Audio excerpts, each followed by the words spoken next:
Okay, I think we're good to go, Catherine. Good. Welcome to December 19th, Municipal Planning Commission of the County of Newell, our last meeting, 2024. I'd like to call this meeting to order, and we have no need for excused from the meeting. The minutes are in our package from December the 5th. How do you wish to handle them? Adina? I move we accept the minutes, whatever. All right. We'll accept those for, accept that as a motion to approve. All in favor of Adina's well-put motion? Thank you. That is carried. Just kidding you.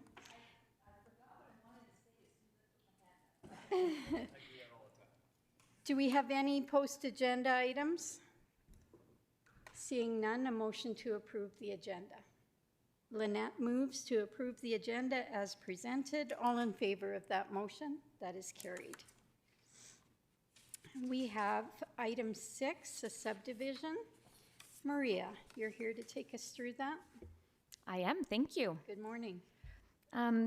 This is subdivision application number 2024-0-006. The proposed subdivision is in Division 6, 6 kilometers southeast of the town of Bizano. The applicant would like to separate the land that is north of the highway from the land that is south of the highway, and the use will continue to be agriculture. The proposed parcel south of Highway 1 will be accessed via Range Road 18-2, and those north of Highway 1 are accessed from Range Road 18-1. Alberta Transportation has indicated that no highway access will be granted because of this subdivision. Currently, the west half of 11-21-18 and a portion of the northeast of 11, south of the old railroad tracks are landlocked. So Alberta Transportation did suggest that the applicant could consider consolidating these parcels with the southeast of 11-21-18 to ensure access from a local road. A review of the Alberta wetland inventory indicates there are noted wetlands present on the southwest of 11. However, the proposed use is agriculture, and should that use change, that's when the wetland policy will come into play. There are no environmentally or historically significant areas, and there is an abandoned well on the north side of Highway 1. Comments from the circulation was from Alberta Transportation, as indicated already. They've also agreed to vary Section 18 and 19 of the matters related to subdivision and development regulations, so they are okay with the proposed subdivision. Health Services is made comment about the abandoned well, but also has no comments or concerns with the proposed subdivision. This application was circulated to the town of Bizano as the subdivision is in the IDP area. They did not have any concerns, and there were no objections received from adjacent landowners or county departments. Conditions to be considered are that property taxes be paid, that the applicant enter into a development agreement if required by the county. The applicant supplies copies of utility right-of-ways easements if required. And the last one to be considered is that physical access to all parcels be established by consolidation in a manner such that the certificate of title could not be subdivided without the approval of the subdivision authority, or by easement provided before the final approval of the subdivision. Municipal reserve is applicable in this case because there are already separate parcels out of this quarter section. So MPC can consider the following options: that the 10% municipal reserve requirement be paid as money in place of land for a total of approximately $25,416. The other option would be that the municipal reserve requirement be deferred by caveat on the parcel. So it is recommended that MPC approve this subdivision with the conditions, and the recommended reserve option would be to defer by caveat. Thank you. Thanks, Maria. Quick question. why would we deviate from our usual practice of taking a caveat on this application? Thank you.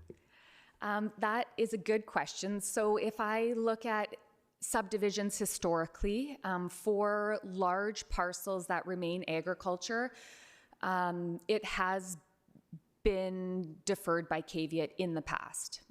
So generally when there's a house or it's a smaller location or a smaller subdivision, pardon me, then it has been money in place of land, because the development potential or the subdivision potential is almost nothing for the future. In this case, because they are large parcels, there is a potential to subdivide further.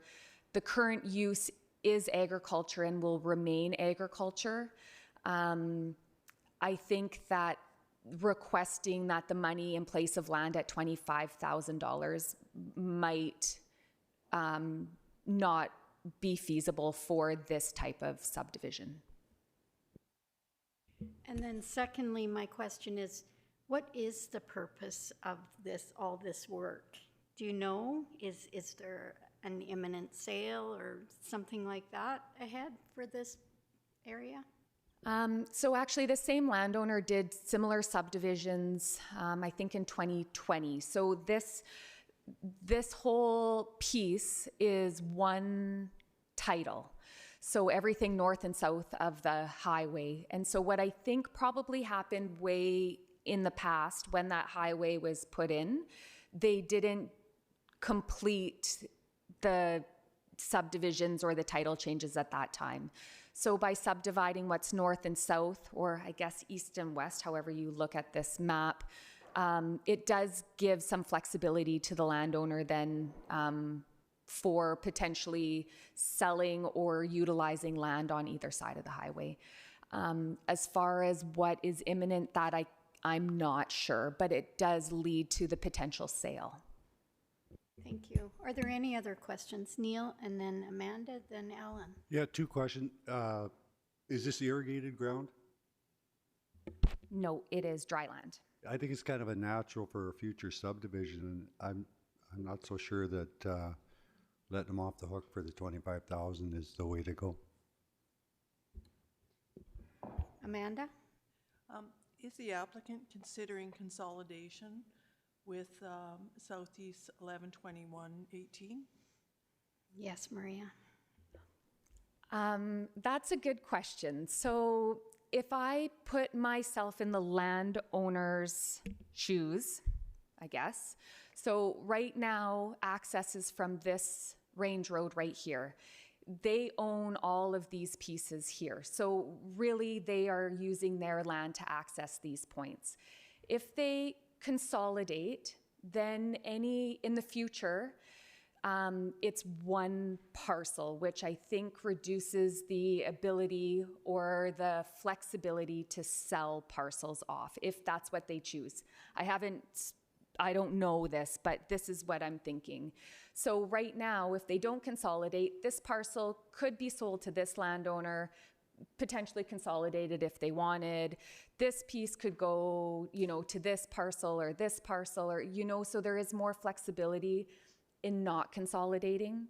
If you consolidate and then want to parcel off, you have to subdivide again. So if I was the landowner, I would want to go the easement route, or just leave it as is, but I don't think from a county perspective that's the right way to go. And Ellen, you were next. So I'm a little confused. Do all parcels have physical access? Because my understanding is that every parcel needs a physical and legal access, correct? Maria? Not every parcel in the county has legal or physical access. However, once something like this happens, that gives the county the ability to ensure that legal and physical access. Yeah. Because in the past, we've had some serious problems with that.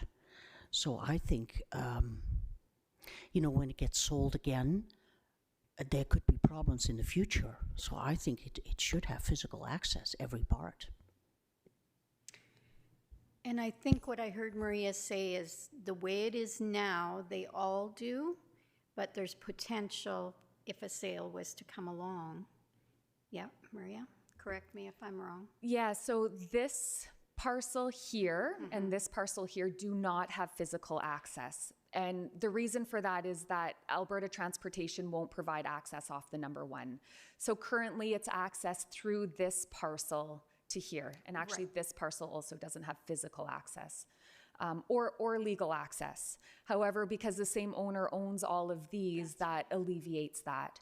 An access easement from this range road through this land to these lands could provide that, that legal access, but there won't be physical access until that's created, and that would happen at the time of development or sometime in the future.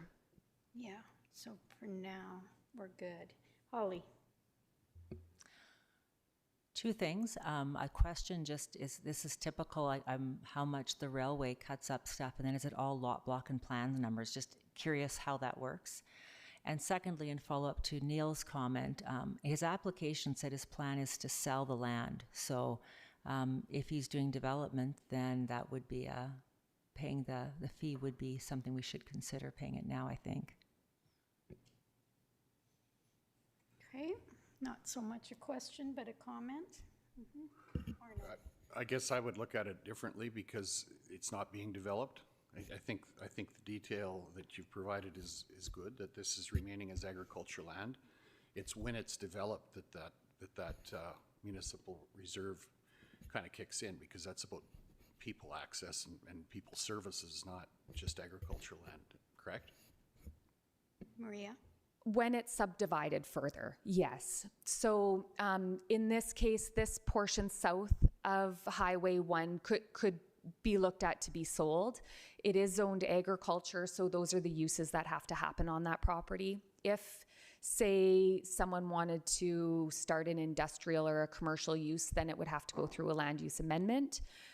If they don't subdivide, then they could do that, and the municipal reserve wouldn't become applicable. But if, say, there's a dealership of some sort on one portion and then they want to subdivide in the future to allow for several commercial developments, then that is when the municipal reserve would become applicable. Clear? Neil? Yeah, if it was irrigated, it would be maybe a little bit different story, but 20 acres of non-irrigated prairie is kind of a stretch to call that agriculture, especially with the subdivision the way it's sitting there. But I could be wrong on that, but I think it's a natural for a future subdivision. Yeah, absolutely. Arno and then Lynette. Did you have your hand up? Yeah, that's potential, but it is agriculture. Till someone changes it is agriculture. Yeah. Like it has to be changed in order for, like, so it is agriculture until someone changes it. So when do we get our $25,000? At the time of change What kind of change though? in zoning. If, once it, subdivision, okay, at next subdivision stage. That's when the caveat would kick in. Maria? That price is what it would be now. If in 10, 15, 50 years it's subdivided, that my assumption would be that that number is significantly higher as land prices go up. So you either have your money now at that point, or in the future, if there's a subdivision, there is a large potential for that number to be significantly more. Lynette was next. I'm ready to make the motion that Thank you. this subdivision makes sense to, with the conditions to be, that were considered on the write-up. As recommended. Okay. Any further discussion on Lynette's motion? All in favor of that motion? That is carried. Unanimous. Thank you. Good discussion. We had no other business added. And no post agenda. Any need for in-camera conversation? Seeing none. Any questions in the queue, Catherine? None. I'll adjourn this meeting. Thank you, Maria.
I will call this meeting to order, the last meeting of County Council, December 19th for 2024.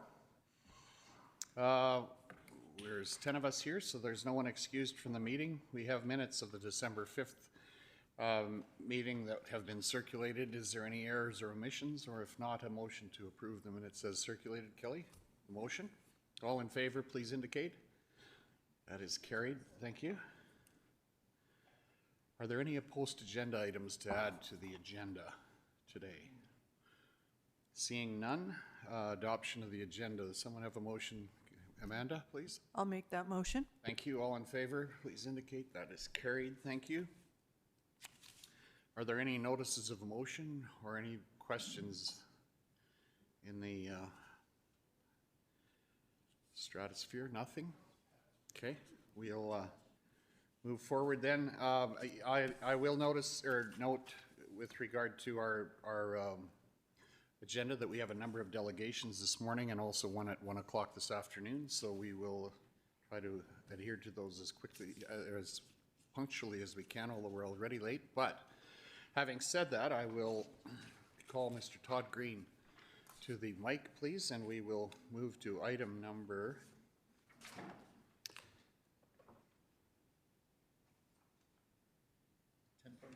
10.1, that's correct. Welcome, Todd. Yeah, thank you for having me. And I brought a special guest today with me. You'll notice our first agenda item today is to make some new appointments for our wonderful new environmental services supervisor. So Austin Weeb joined us beginning of December. Austin's a local young farm kid coming from the Rosemary Bizano-ish area. I don't know where they align, but we'll say Rosemary Bizano-ish. But anyways, yeah, I just wanted to introduce Austin to you and maybe have him tell you a little bit about himself. Then if you have any quick questions, that would be perfectly fine. Thank you. Welcome, Austin. Go ahead. Thank you. So I believe I'm a good fit for this position. A little nervous, but I have my bachelor's degree in management, majoring in marketing, and I have 5 years of experience in weed management. That's about it. Todd pretty much told the rest about me. Okay, welcome. Are there any questions? Pardon me? Yeah, we'll introduce ourselves. So you've met the council, starting over there in the corner, Mr. Johnson. Yeah. Easy on the mister. My name's Neil. I'm Division 10 counselor. Welcome aboard. Morning, Austin. Welcome. Amanda Philpott, Division 8 Duchess. Glad to join us, Austin, and it is Rosemary area. I just wanted to make sure. Hi, Austin. Greg Screever, and Castles area. Good morning. Nice to meet you officially, although we did kind of at the Christmas party Saturday night. I'm Kelly quite a bit. Yeah, he was up front. Yeah.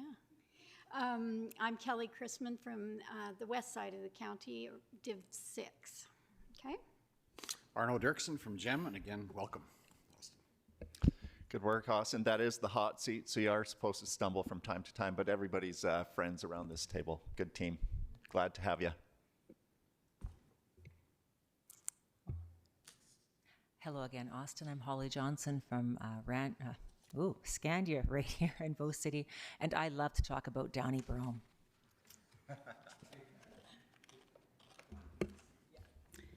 Good morning. It's Adina Scandrup, Division 2 from the hamlet of Tilly and surrounding area, or whatever, because that seems to be the day I'm having. Hi, Austin. Welcome to the team. I'm Dan Short from Division 1 Rolling Hills. Hi, I'm Lynette Kopp, Division 3, the Patricia Millicent area, and we all stumble as soon as this thing gets turned on, so don't worry about it.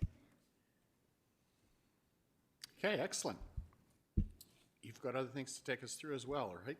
Todd? Well, maybe just before we kick Austin loose, I'm a little disappointed you guys were all so nice to him. You're usually a lot harder on me every time I stumble. It's recorded in minutes. It's bugged for years to come. Anyways, I know. But anyways, like, we do appreciate Austin coming on board. We're really looking forward to his expertise. And the three motions that I have in front of you guys today makes Austin's job a little more official. So there's not a whole bunch of discussion. We do this every spring when we bring on our seasonal vegetation management technicians.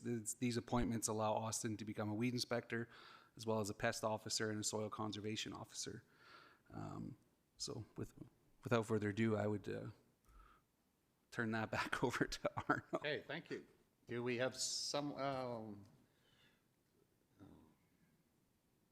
are we here? Three motions.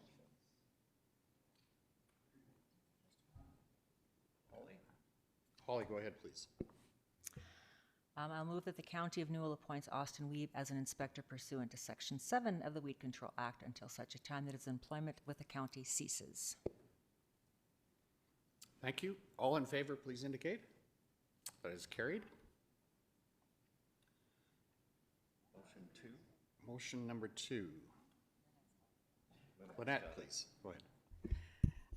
I'll move that the County of Newell appoint Austin Weeb as an officer pursuant to Section 10 of the Agricultural Pests Act until such a time that his employment with the county ceases. Thank you.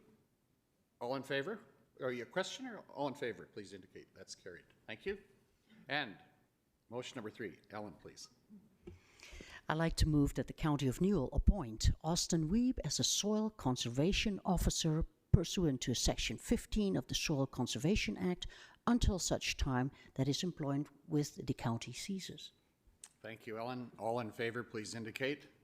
That's carried. Thank you. I had lost my point in the agenda here for a moment, but I'd seen it all, so it's good. Thank you. Go ahead. That's all I have for that one. So Austin can leave, and yeah, appreciate it. Thanks, Austin. Yep. Thank you. All right, where do we want to continue? What do we have for time here? Do we want to do some easy ones, or do we want to do some? Yeah, we got do the resolutions. Yeah. All right, it's a pretty big package in front of you. Two things. So the resolutions is one thing, but I do need to know who would like to be signed up to go to the ASB conference in January. I've attached the agenda there for you. I know it's Christmas season and we're not thinking about January yet, but when we look at our calendars, maybe this afternoon I could get an email from you saying if you would like to go. I'll be. Arno's in for sure. Oh, we're fast. Hang on, I got to write this down now. Sorry. Arno, Neil, Amanda, Ellen. As it is the best conference of the entire year, and this potentially could be the last year of your count. You know, it's an election year. Greg, Kelly, Holly, the Dean. This is easy. Just everybody? No, you're not coming to Edmonton? Me this time. Oh, Lynette, nice. I will be in Edmonton, so I will be joining you for portions of it for sure. But until I find out more details about my my engagements for January, I can't commit. Okay, perfect. It is at the Delta South in Edmonton. Yeah. All right. So one of the reasons we go to the ASB conference is to discuss resolutions. So we have some resolutions in front of you guys today. I assume you've read through this wonderful 70-page document with all the background information.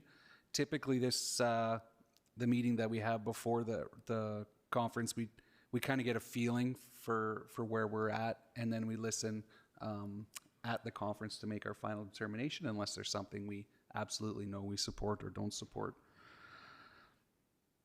So that being said, would it be okay to just hammer through a little bit of the... Let's take a few, yeah, we could take a few of them. We have one more meeting in January, or don't we? We do.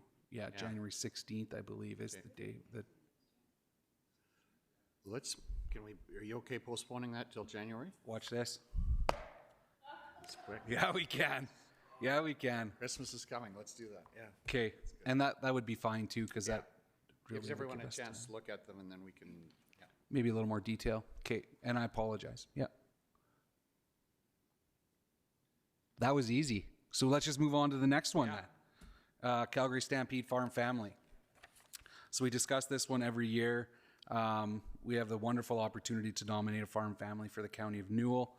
I've attached the previous winners, or the past winners, as well as the oh my goodness, my brain. See, I stumbled. Don't let me forget that later.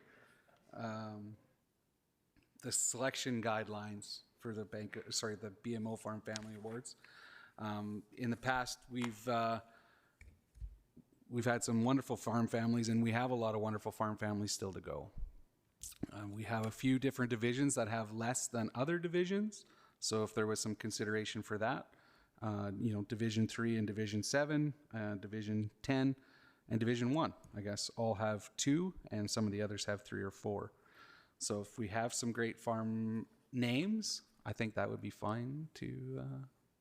Okay, thanks, Todd. Kelly?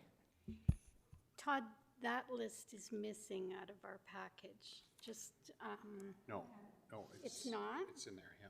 Past winners. Yeah. You just got stared at by Ariana, like... But we had a list with prospective future. That's the list I'm talking about. I didn't include that list for you guys. We have not been following that list for multiple years. So I didn't know that it's in a file. I don't send anything to the garbage can. But. Todd, did we have any pattern of which you've listed a number of the divisions that have had 2 recipients as opposed to some that have had 3 or 4? Do we have a pattern for which division might be next? And I'm going to suggest that we don't talk about names. We'll go in camera to talk names, just because Sure. There's no point in.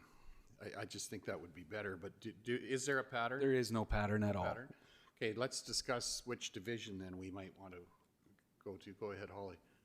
I think the difficulty with that is some divisions have a lot of farm families and some have almost no farm families, given where they, the size or proximity. So I'd prefer to look at find a very deserving family as opposed to simply saying, well, this division's turn is, because some don't have that many farm families. Okay, thank you. Kelly, go ahead. And further to that, that's how this council has been handling it, is based on merit or history. And so it would be a change if we did it another way. Okay, no, I'm fine if we just select some names and then well, we could. I would suggest maybe, when do we have to have this done, Todd? Sooner than later? Just January. Yeah. But before our next meeting. Right. Okay,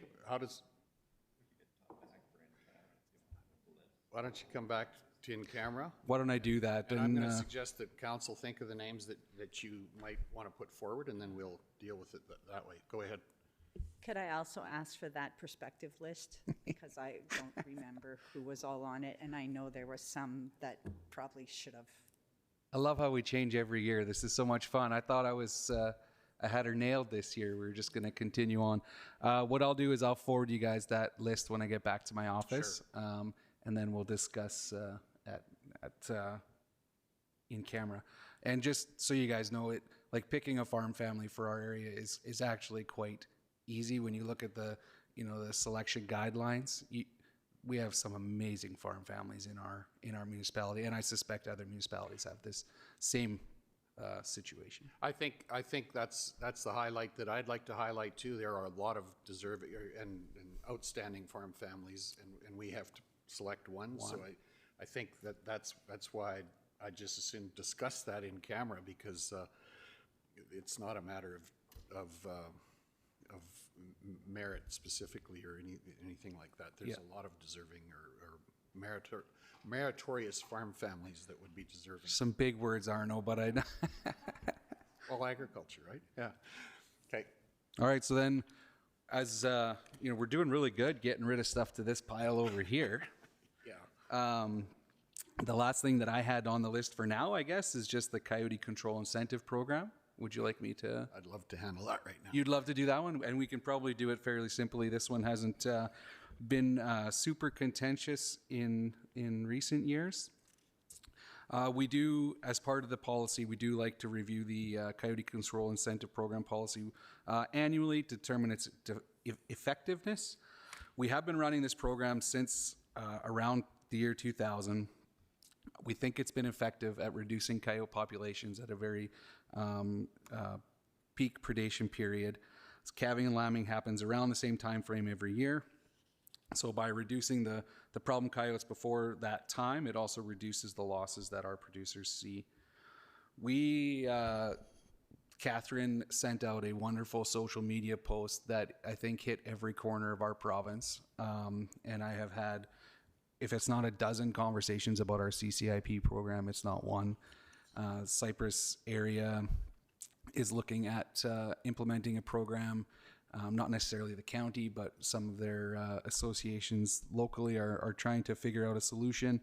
Was it Lethbridge? Lethbridge reached out to us. So it's constant. We're hearing about coyote populations that are too high in a lot of areas and trying to figure out a reasonable solution. And we think this solution, I think this solution is a good one. It's been effective for us. And yeah. So beyond that, the program does cost us about $40,000, give or take, depending on how many coyotes we bring in a year. We average about 1,400, and we have averaged about 1,400 for the last 24 years, I guess. We have partnered with Beasley Fur again as a fur buyer for our program. Being that they're not as local as they used to be, they don't see as many of our coyotes go that way as they used to, but it is a nice option for hunters and trappers to get that little extra incentive from selling a hide. The unfortunate part is this year, as it was last year, the price of coyote pelts is still very low. So yeah, with that, I would love to have any questions you may have about our Coyote Control Incentive Program policy. Thank you, Todd. Are there any questions or someone prepared to make a motion? Holly, go ahead, please. I'd like to approve policy POL 00524 Coyote Control Incentive Program as presented. Thank you. All in favor, please indicate. That is carried. Thank you. I thought I was going to be here for hours today, and we just kicked it all out. I love it. Thank you, I think, Todd, and we'll see you a little later. Sounds good. Thank you very much.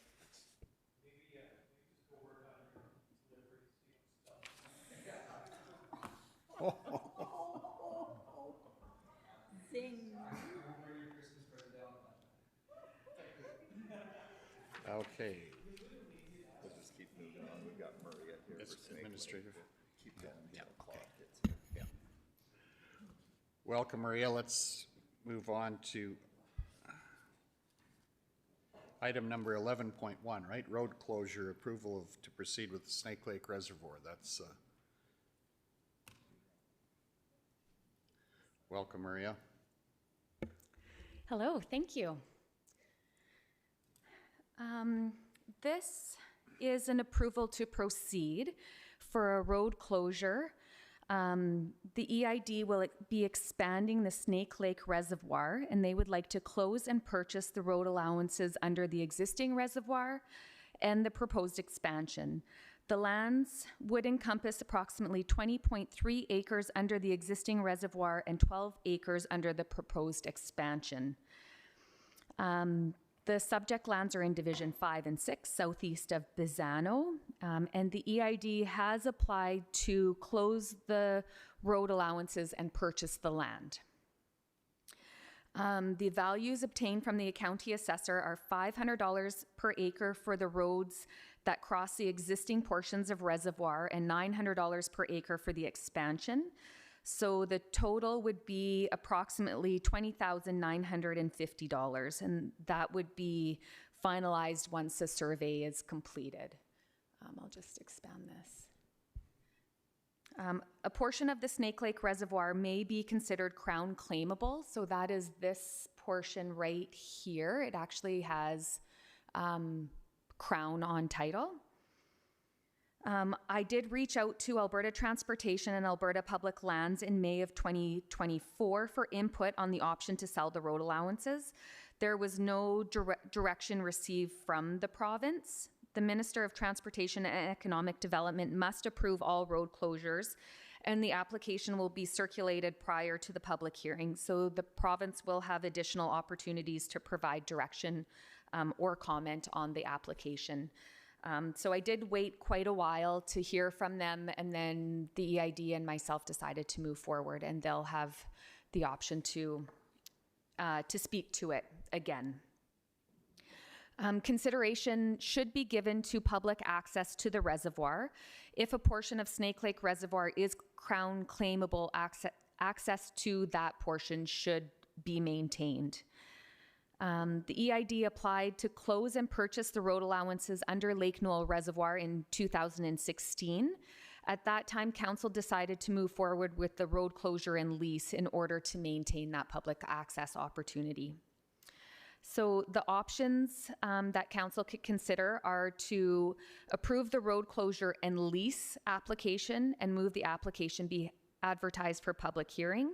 Option 2 would be to provide approval to proceed with the road closure and sale.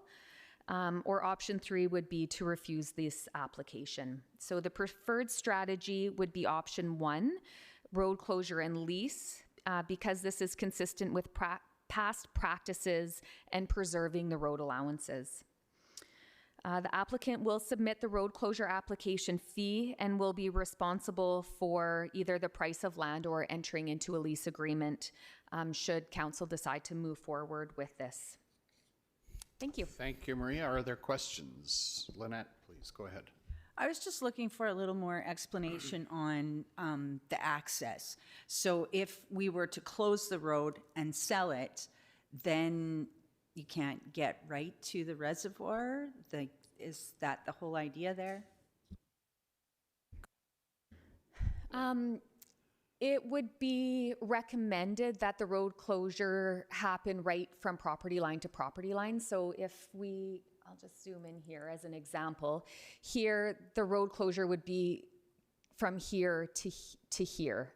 So someone could drive this road allowance to here, and then they would have to go over EID land or private land to get to the water. So then it's no longer an option to get there. Okay, thank you. Kelly, go ahead. And just some history on this. We decided to close and lease Lake Newell Resort probably 10 years ago. And for that very purpose was so that we have access to the water line, because that water line can change, right? It's not guaranteed where that property begins and ends. So just something to keep in mind. Thank you, Kelly. That's good information. Neil? Yeah, I like the lease idea for 2 reasons. One, it provides the access, and the other, your sale numbers there, I think we should get what the EID paid Horlock for his ground, because it's the exact same thing, and your numbers are about a quarter. So the sale, unless they spook the price, is probably not a good one. I'm in favor of the lease. Okay, thank you. You might want to use that road allowance someday in an amphibious vehicle too, so yeah. Holly, go ahead. Hi, could you just explain what Crown claimable means? Go ahead, Maria. So it's part of the Alberta Water Act and Alberta Wetland Policy that water bodies can be claimed by the Crown depending on their value to the province. It's kind of a high-level summary.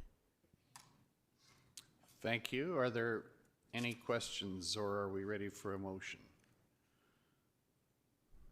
Neil, go ahead, please. I would make the motion to go with the option that includes the lease. Option 1? Yeah. I believe that is, okay. Any further discussion? Seeing none, all in favor of the motion, please indicate. That's carried. Thank you.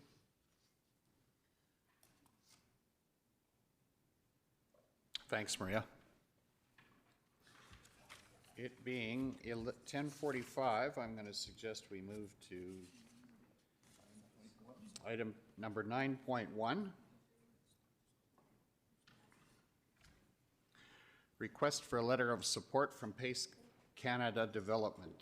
Welcome, Mr. Claude Mindorf. Welcome. And Lane, I think you've got some background for us to begin. Do you? I do. Good morning, Council. The information that is in your agenda package outlines the nature of the item that you're dealing with now. We have received a request from Salt Flat Solar for a letter of support. Now, this is a project that's placed within the city of Brooks, and in your agenda package is a letter of support that the city council has provided for the project. Claude Mindorf is here to discuss with you the nature of the request and answer any questions that you might have regarding the information that has been included in your agenda package. Thank you, Lane, and welcome, Mr. Mindorf. Maybe we should have introductions here quickly, and then we'll go to your presentation. Neil, go ahead, please. Welcome, Claude. Neil Johnson, Division 10. Good morning, Amanda Philpott, Division 8, Duchess. Good morning, Ellen Unra, around the village of Rosemary. Hi, good morning. Nice to have you here. Greg Screever, Division 5, Lake No Resort and Castles. Good morning. Nice to meet you again. Kelly Chrisman from the west side of the county. Arnold Dirksen from Gem area. Welcome. Nice to see you. Matt Fensky, CAO. Good morning, Holly Johnson, Scandia, Rainier, and Bow City. Adina Scandrup, Division 2, the area around and including the hamlet of Tilly. Good morning and welcome. Dan Short from Division 1, Rolling Hills. Hi, I'm Lynette Kopp, Division 3, Patricia Millicent area. Sorry. Catherine Siakla, Communications Officer. Ariane Nielsen, Executive Assistant. Hi, Claude. How are you? Go ahead, please. Welcome. Well, Reeve and Council, I appreciate this effort to accommodate me in bringing you up to speed on the Salt Flats solar farm that's proposed within the confines of the city of Brooks. The world around renewable energy has been changing quite dramatically in Alberta, and some of the requests that we get from permitting agencies like the AUC require now that we seek to have discussions with the rural municipality who surrounds any of the projects that we're doing. So part of this is in compliance with what the AUC would expect. And secondly, this project borders on county lands with a number of landowners living right across the road from it who are county residents. What we're seeking is a letter of support or a letter of non-objection, which would show county leadership in the support of renewable energy or continued renewable development, energy development in the area. Yes, there are some concerns. I don't know of a single project anywhere that there hasn't been persons objecting to. Currently, we have 99 registered participants in the process with the AUC, of which the AUC on the 10th indicated that 30 of those would be removed from participation because they didn't have any long-term impact on themselves. 33 were given standing, and 20 are waiting on further information to the AUC to see if they have standing, which means that they're directly impacted. So from an urban point of view, this project, oops, sorry, I'm good. That one, yeah, perfect. There you go. You can see the project before you basically impacts one part of a quarter section that is owned by MCF Feeders, Nielsen Brothers, and then the other quarter is owned by the Stein family. The Stein family's land currently grazes 6 cow-calf pairs. That's the extent of the agricultural activity on that land. The land is classified 4-5 with severe conditions largely related to salinity, just hence the name Salt Flats. So the other section to the south of the irrigation ditch is the MCF Feeders. That is land that they don't consider for future development. It's landlocked. Some of the other lands that belong to that parcel are to the right behind the Martin dealership, which they do intend to further develop commercially. Next. So this is the proposed layout that's before. These are the lands. Again, these lands are looking south. The next slide. This is land looking north. And you can see the edge of Upland Estates on the right there on the top right. Go ahead. So again, this is from the alleyway on Uplands, behind the houses on Uplands. What you'll note there in the ditch is Canadian thistle, which has come from the town property and is now creeped about halfway across the land, which we intend to bring under control. Go ahead. And then this is the last view from the other end of the alleyway. So a piece of land that has, that we did a planning, go ahead, next time. We did a plan for. The AUC requires that all solar developers now have a plan to continue agricultural activity on lands 1 and 2. And just recently they passed a new order in council forming the basis for a regulation wherein Newell County Class 3 lands will be considered. As indicated, these lands are 4-5. They are not pristine viewshed. They are not prime agricultural land. That doesn't mean that we don't believe in that there could be agricultural activity. So we've hired Stephen Tanis Conservation and Dr. Rhonda Milliken to develop an agricultural plan, which was filed with the AUC, that basically explains that we think we can do better than 6 cow-calf pairs while we're doing this. And we can bring the weeds under control as part of that strategy and create a park-like setting, which was one of the benefits. So the stakeholder concerns, many stakeholder concerns, as you always, everyone has an opinion, especially when you're next to a populated area of some 15,000 people. So the 3 primary concerns that were distilled out of this, and I think still take the majority of these statements of intent to participate by the people who have filed as interveners, are summarized by these 3 issues. So negative impact on view, declining property values, and a preference that someone build residential housing on this piece of land. So we'll address some of these. Mitigating visual impacts, we take this very, very seriously. A suggestion was developed, which we put forward to the city of Brooks, that we actually build about 4 kilometers of walking trails and an eco shelter belt that would screen the project from abutting landowners, as well as beautify the area and create 2 things that the city of Brooks requested. One was recreational facilities, and the second was park-like settings. And so this trail will begin at the existing park on the north end of Upland, and it will swing around the park, come down 12th Street, swing back in around the wetlands, and then come around the back and come up behind the new school, where there will be an interpretive center. And this is what we've planned. So there, if you notice on the left and the right, you'll see a dark green area. That's actually the eco belt that will be built of at least 3 rows of mature trees. And to reinforce this, the eco buffer, keep going. We hired Katrina Kafka, landscape architects, to create a rendering for it. This is what will be planted. This is not a bunch of 4-foot-high spruce trees. This is actually a mature, we're really striving to create an eco shelter belt for wildlife as well as for the beautification of the area. So it's roughly 2 caliper tree rows plus a bunch of herbaceous plants, native plants planted in between that will create both habitat and better view. And so all of these are the different renderings that we put in City Hall for a while that showed the extent of it and where it is. These are the size of the trees that are being planted. These are 40 to 50 millimeter caliper trees, which is roughly a trunk that big. So they'll be roughly 10, 11 feet tall with the smaller bushes filling in the gaps. We continue on. So this is what it looks when it's matured and planted and established, and you can see the walking trail that goes around it, the next step.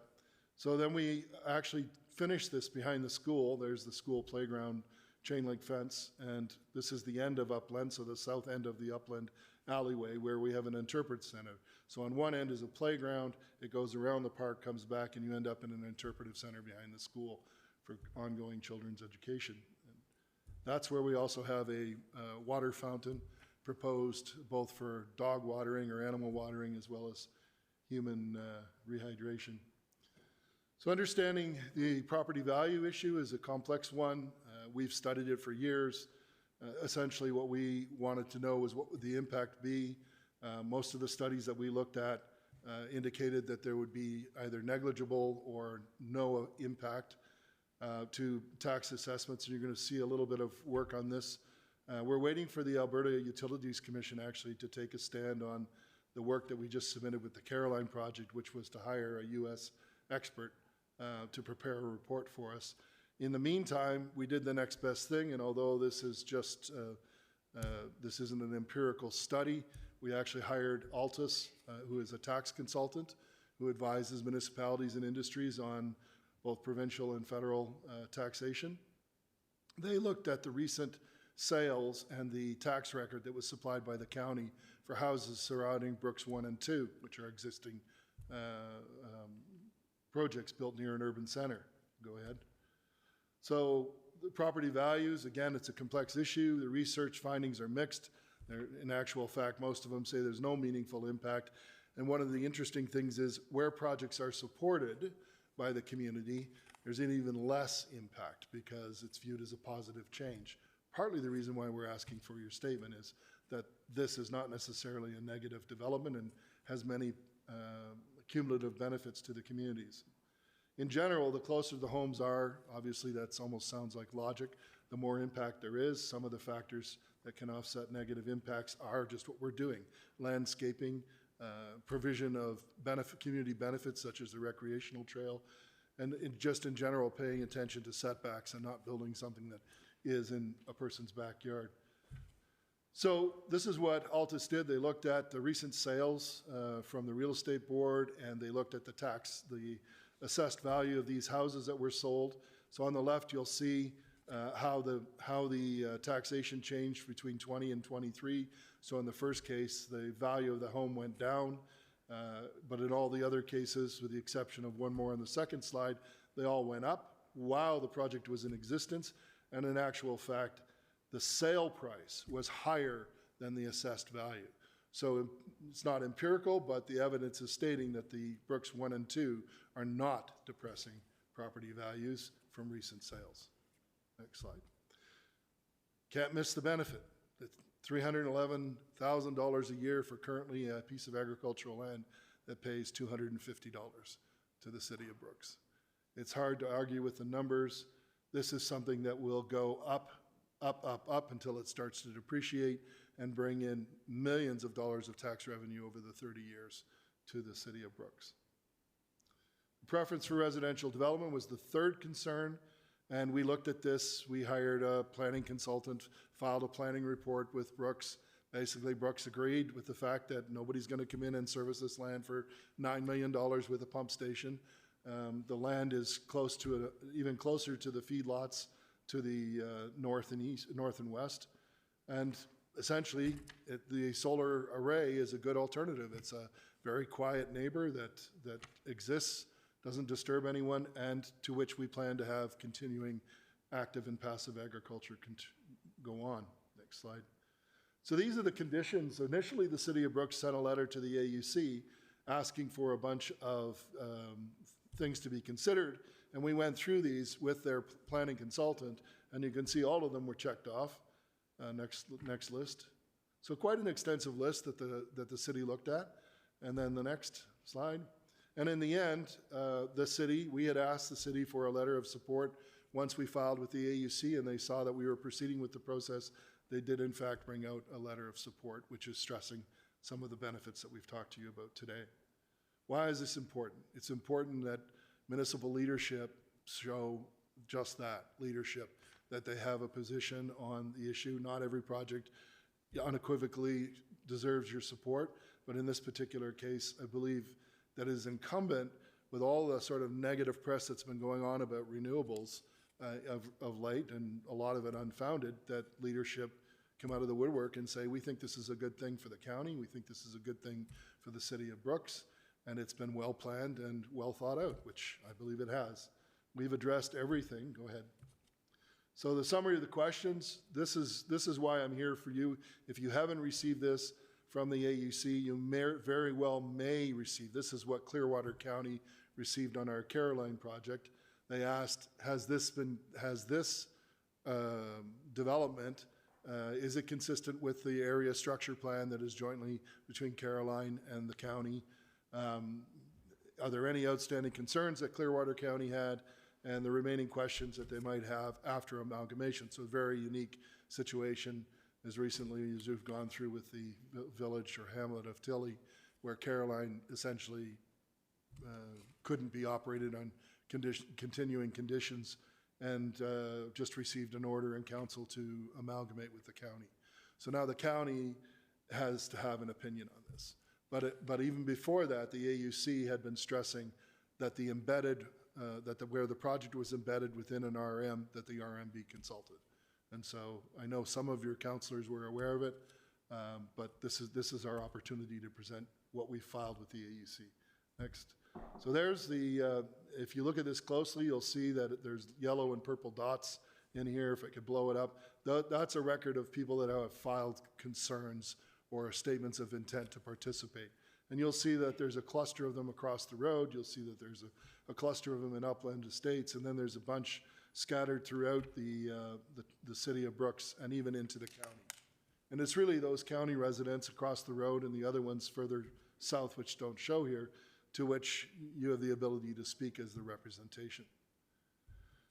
These are all of the exhibits that have been filed, so a plethora of information, every obligatory and some non-obligatory, such as the agrivoltaics farm plan, wasn't required, but we produce them anyways for every one of our projects and talk about how we're going to steward the land for the next 30 to 50 years.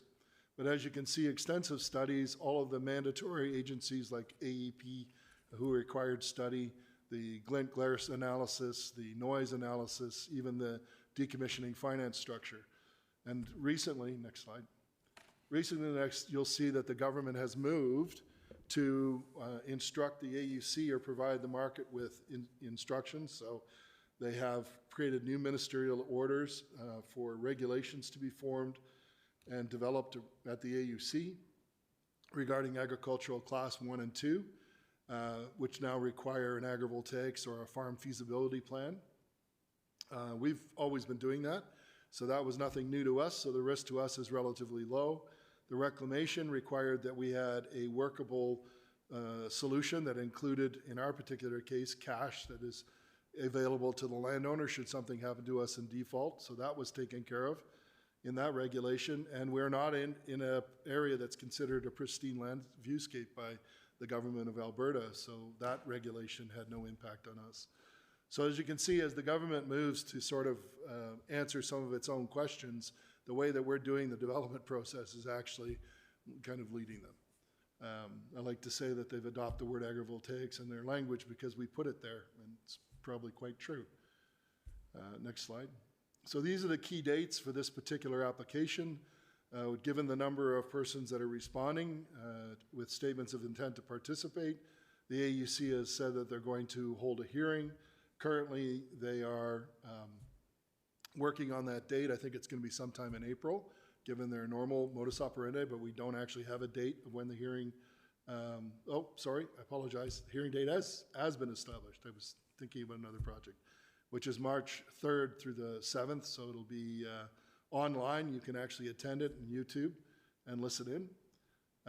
We have some questions from all of the parties, including the AUC, that we have to file by December the 23rd. That's basically showing them in the documents where we answered all their questions before they asked them. And so that's the number of parties that have standing, 37, the number of parties who have not been allowed to have standing, and 30 parties who have been asked to clarify where they live to see if they can have standing. So not unexpected. We see these numbers when we develop a project in an urban setting. Yeah, next slide. So this is basically our timeline, which was adjusted recently to allow for the cluster 2 studies to be completed, which are ongoing at the AESO for connection of this project. And that's it. Okay, thank you. Claude, are there questions? Greg, go ahead, please. Thanks for the presentation. I actually have 3 different questions. So, okay, with respect to the county residences across on the west side of the development, Will the trees and the foliage that you're planning on putting in on the other side by Uplands, will there be the same type of foliage put there also along that to protect their viewscape? Will it be on the west side? So the bottom row shows the west side development. Okay. And the mapping here shows you where the green belt is intensively being Okay. built is directly adjacent to those houses. Okay. So they have screening of trees some screening of trees on their own properties. We'll screen so that by the time we're done, it'll be relatively dense. Okay, and thank you. And as far as the pathway goes, will it go directly around the entire development? And it'll be paved on around the entire development? Yeah, it won't be paved. It'll be granular stone, Okay. Which can easily be maintained. It's part of our operations and maintenance to maintain outside the fence as well. And you can see from the person walking on all four that it is actually on all four sides. Okay, and the concerns from the county residences on the west side that are directly impacted across the road, what were their concerns? What was it? Was it essentially just viewscape, or was there something else that? No, there was a plethora of issues that were brought up by lots of people during the 3 sessions that we held. View shed was a biggie, impact on property value assessment, and noise was an issue, glint glare, where we're going to get bothered, the impact on wildlife, all of those things that were comments and concerns which were addressed through either the studies or through things like the walking path. If you create a shelter belt separated where the fence isn't hard to the back end of it, you actually create pathways for animals to move through. And there's actual evidence if you go to the south part of the project.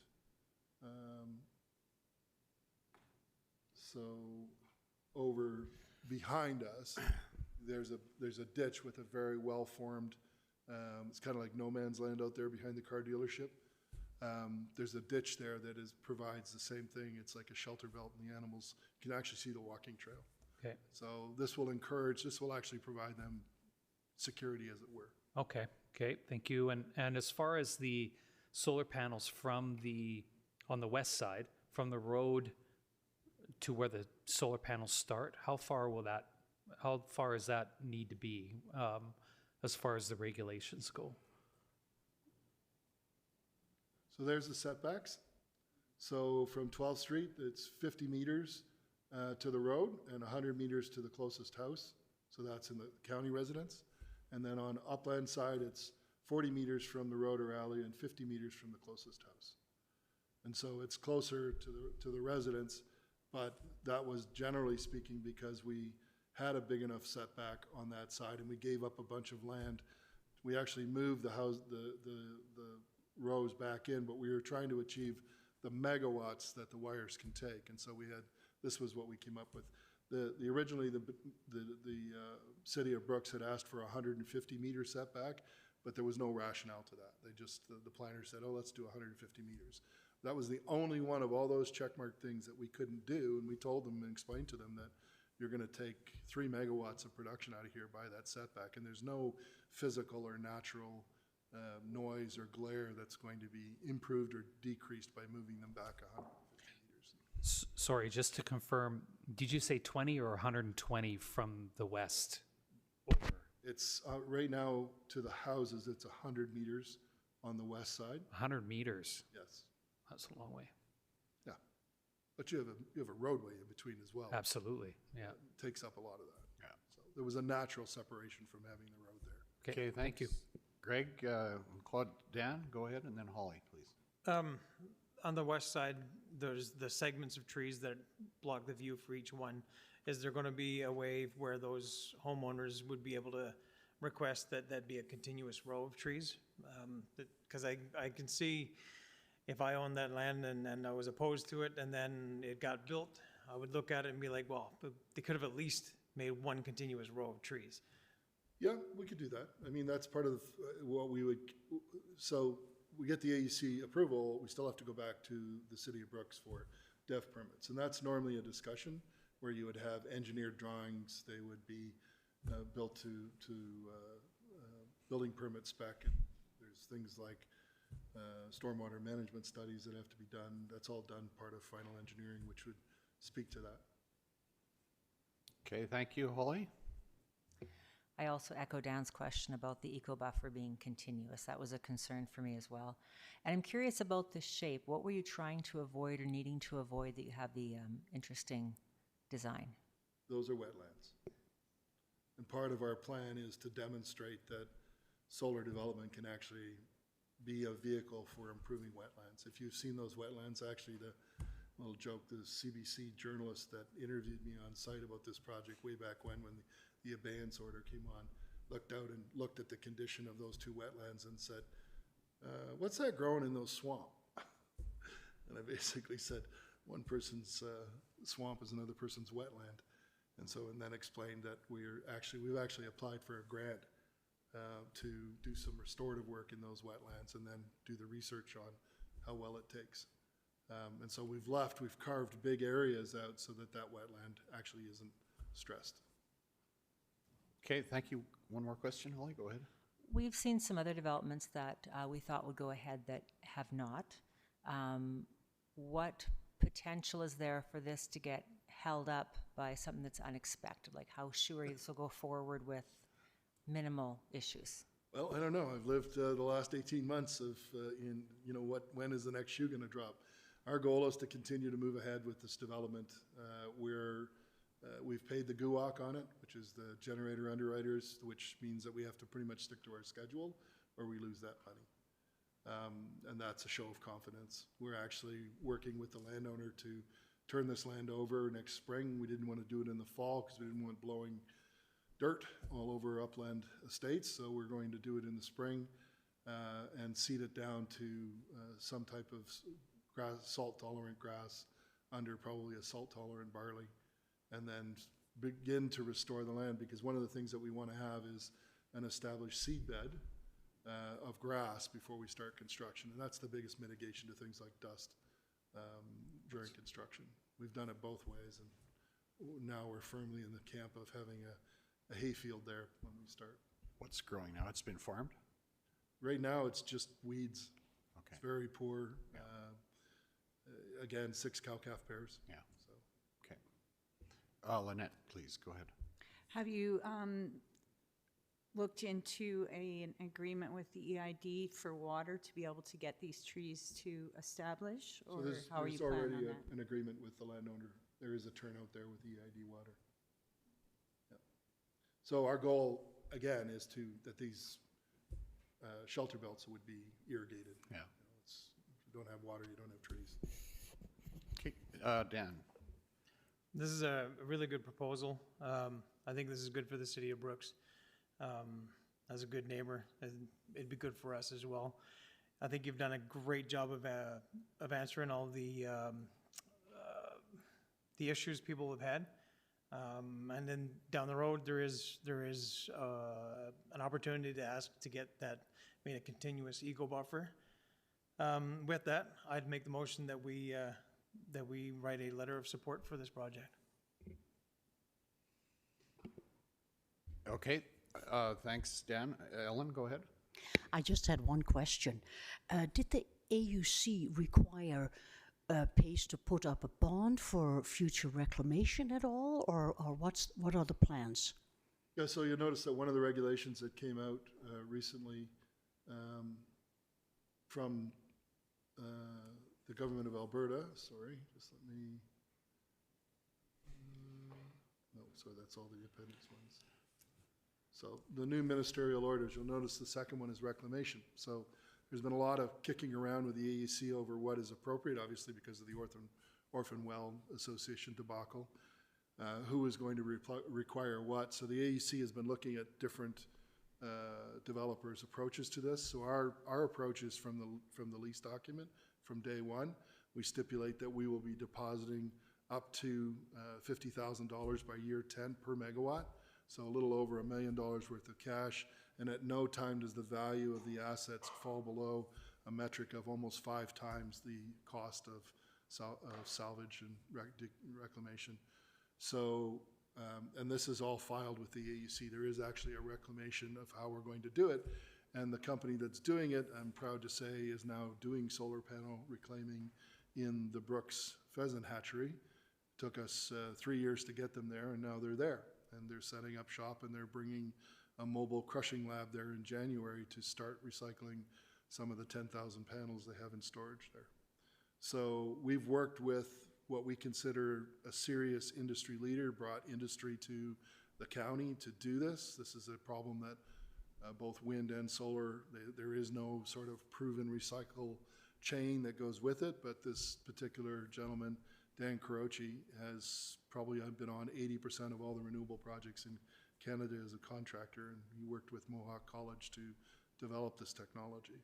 So aside from just having the money, we actually have the methodology, and that's what the AUC wanted to see. It's one thing to put up money and just, okay, that's a magic number. As a company, PACE is not happy with bonding. It only stays there as long as you're credit worthy, or parental letters of guarantee, which oil and gas companies with big balance sheets use. But when they sell it to a junior who doesn't have that, that's when we start to see these companies going bust. And so our goal was to place cash that comes back to us from that GUOC and have a demand letter of credit with the landowner. So they have access to not only the cash, but all of the equipment. Nothing can be removed from the site until the site is decommissioned, in the language of the lease. So fully protected and empowered. And in this particular case, the ministerial order simply said, and you will have a reclamation fund established with the landowner. And that's it. That's all it said. So big stink about it. We still don't know how the AUC is going to anticipate that, if they're going to ask for cash to be put up. If there is, we're already doing that. So. Okay, thanks. Looks like you've got it figured out. Technically, you don't need a letter of support from us, really. No, it's nice to have. Yeah, but it's, and I just want to, would want to clarify one thing. I think there was a comment that maybe we would speak on behalf of residents of the county. I mean, they still have their own opinion on this. Definitely. Nothing we would say would get in the way of that, as long as that's well understood, because I mean, the fact that you've got support from the city of Brooks, and it sounds like you've you know what you're doing, that's good, and got it figured out, so to speak. No, I know none of us speak for the constituents. It's just in general this concept of leadership in the community. Yeah. So I appreciate your time. Thank you very much, ladies and gentlemen. Yeah. Thanks, Layton. Thank you. Layton, go ahead. Just vote on the motion? Yes, we have a motion on the floor. Dan, you had a... Yeah, okay. Any further discussion? All in favor of the motion, please indicate. Opposed? Okay, that's carried. Thank you.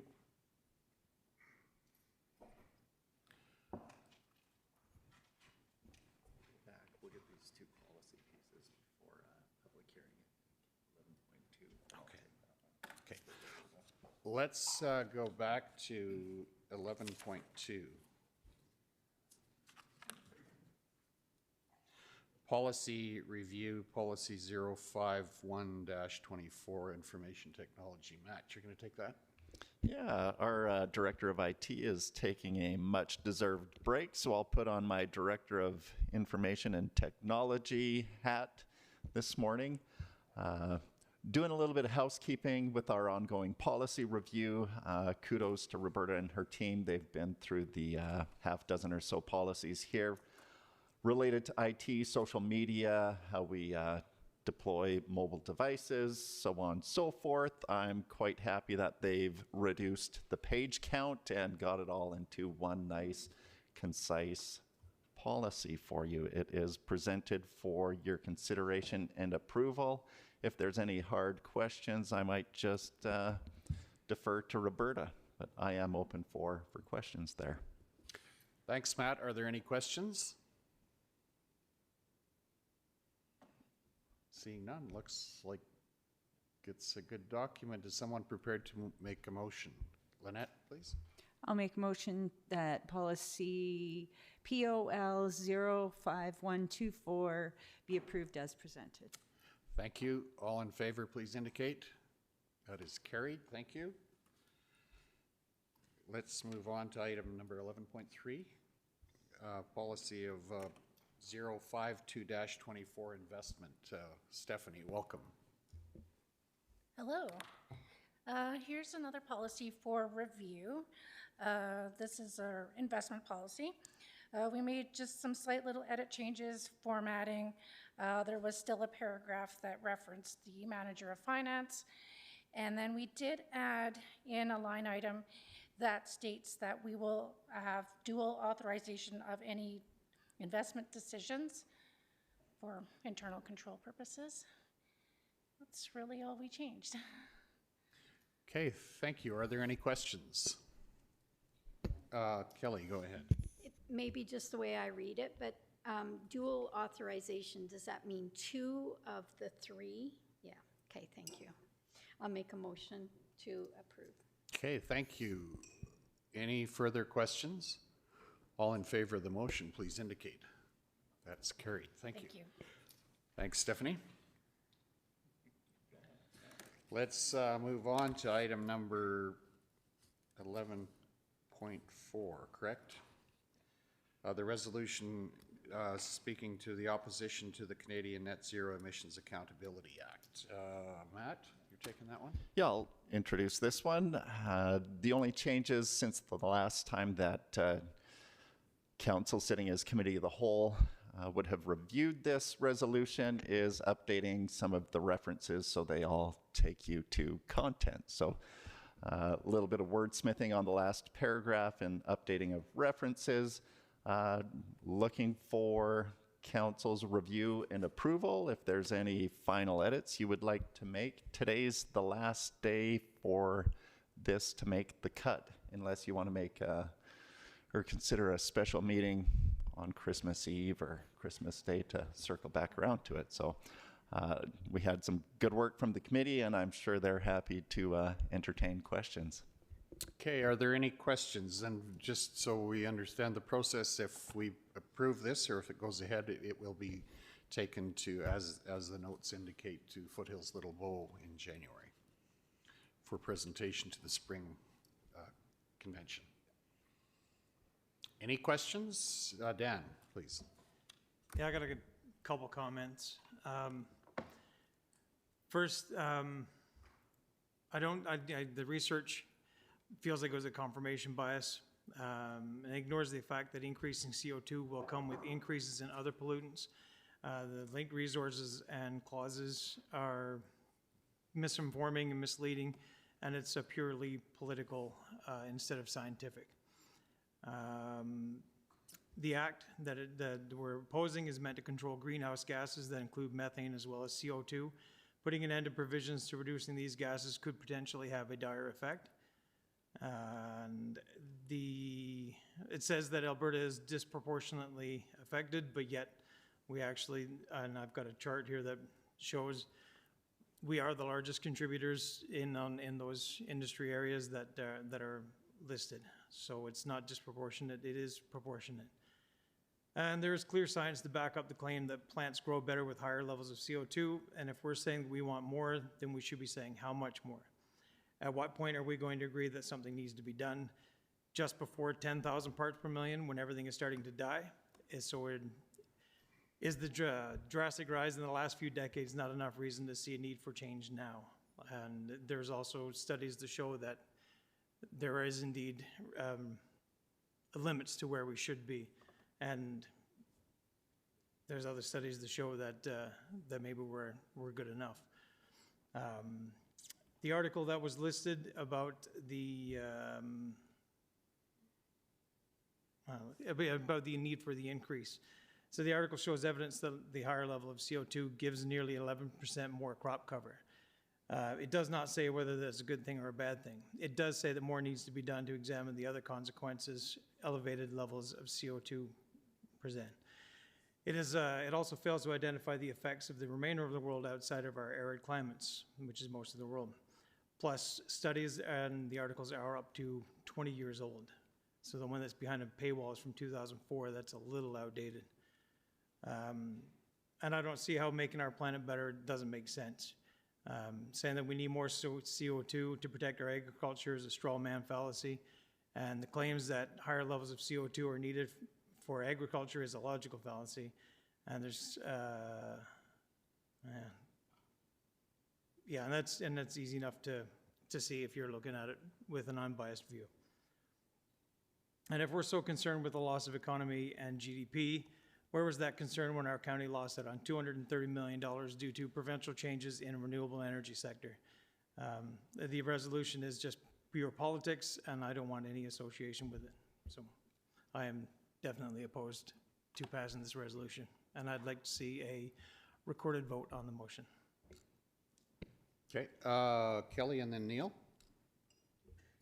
So my thoughts are and you've heard it before, are the absoluteness in the further be it resolved. I have similar thoughts to Dan's about emissions, and there are good points to the act.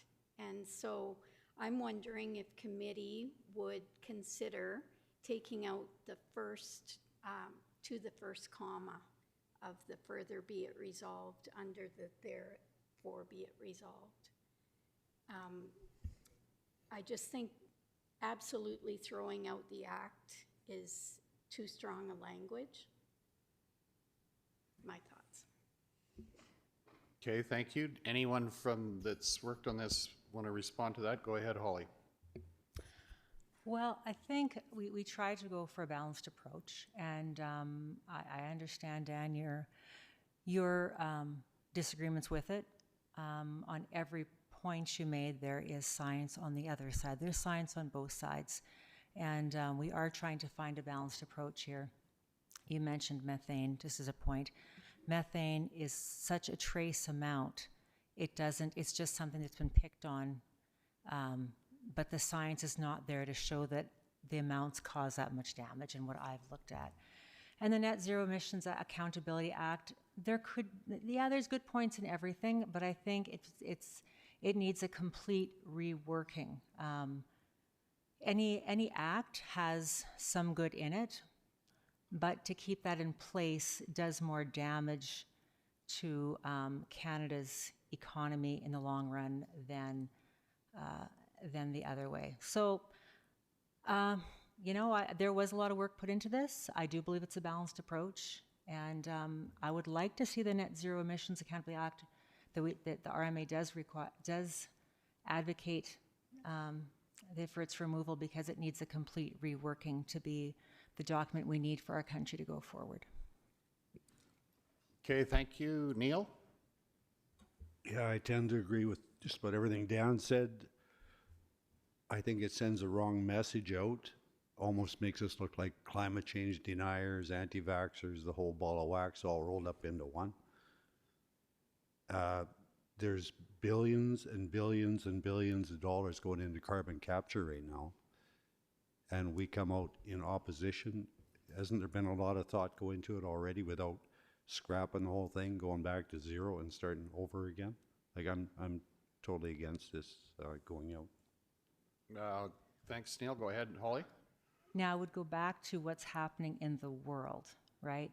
We can look at what Canada's doing and the money going into certain things. On a world view, it doesn't balance out. So carbon capture it's still in the works. It's not a proven science per se. You look at they're trying to do carbon capture by Bow City. It's still not sure how it's working. I've been out there a couple of times, and they don't know how much they can actually sequester that way. There's a lot of money going into the research of it, but the actual proven outcomes are not quite there yet.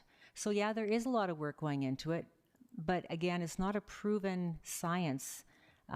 Do we do all the work when it's not proven? And other countries like China are spewing out billions of pollution, and that how is Canada going to survive in that kind of environment? So there's a whole lot of things tied up in here, but I do take exception to the idea that this is anti-vaxxers climate change. We talk about here about having a balanced approach. That is what it is not out in left field saying climate change is not happening. Climate change has happened since this world was created. At one point we had glaciers, and at one point we had dinosaurs, so we've had everything, and we can't predict what will happen. That's the world we live in. Okay, thank you. Lynette, go ahead. I just wanted to make one comment about the research. When you're pulling up papers and research on different things, the money goes to the narrative that you're trying to push, right? When there's money coming to something like the carbon capture, there's some money going to that research. That's what people do. That's where the dollars will go for research. So there's some on either side. Yeah, there might be more on one side than the other, but that just means that's where more of the money went to for the research. Okay, thank you. I think just for review, we did ask the committee to work on this because we wanted a resolution to potentially go forward. Our position on it is not going to determine whether this goes through to RMA or not. This is just a question of whether it goes, first of all, to Foothills Little Bow and then on from there. Personally, I think it's a fairly balanced approach. The tendency or the incentive or the practice of RMA asking for policy or legislation to be reviewed is not typically a matter of throwing it out. It's a matter of adjusting it to better fit the reality of the day more typically. So we can have some more discussion on this, or a motion to, we've had a positive direction to go to where we are today. So we need either a motion to put this forward or not, I guess. But Holly, go ahead. I make the motion to approve this.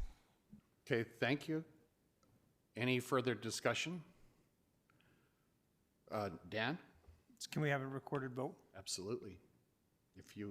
We'll have a recorded vote. What's the process for that? Just listing the names.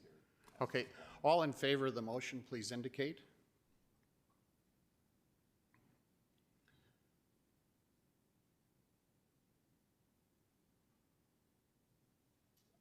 Opposed? Got the record? That's carried.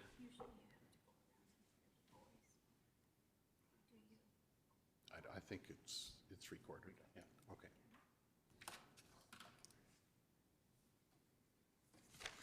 Okay, it being almost 11:35, we will move to our public hearing. And we are considering, yeah, we need a motion to move into a public hearing. Amanda, please. I'll make that motion. All in favor, please indicate. That is carried. And we are hearing bylaw 2085-24, land use agreement 007 for the northwest of 5, 1915 west of 4, moving from ag general to rural, residential rural. Welcome, Maria. You're going to take us through this, please. Thank you very much.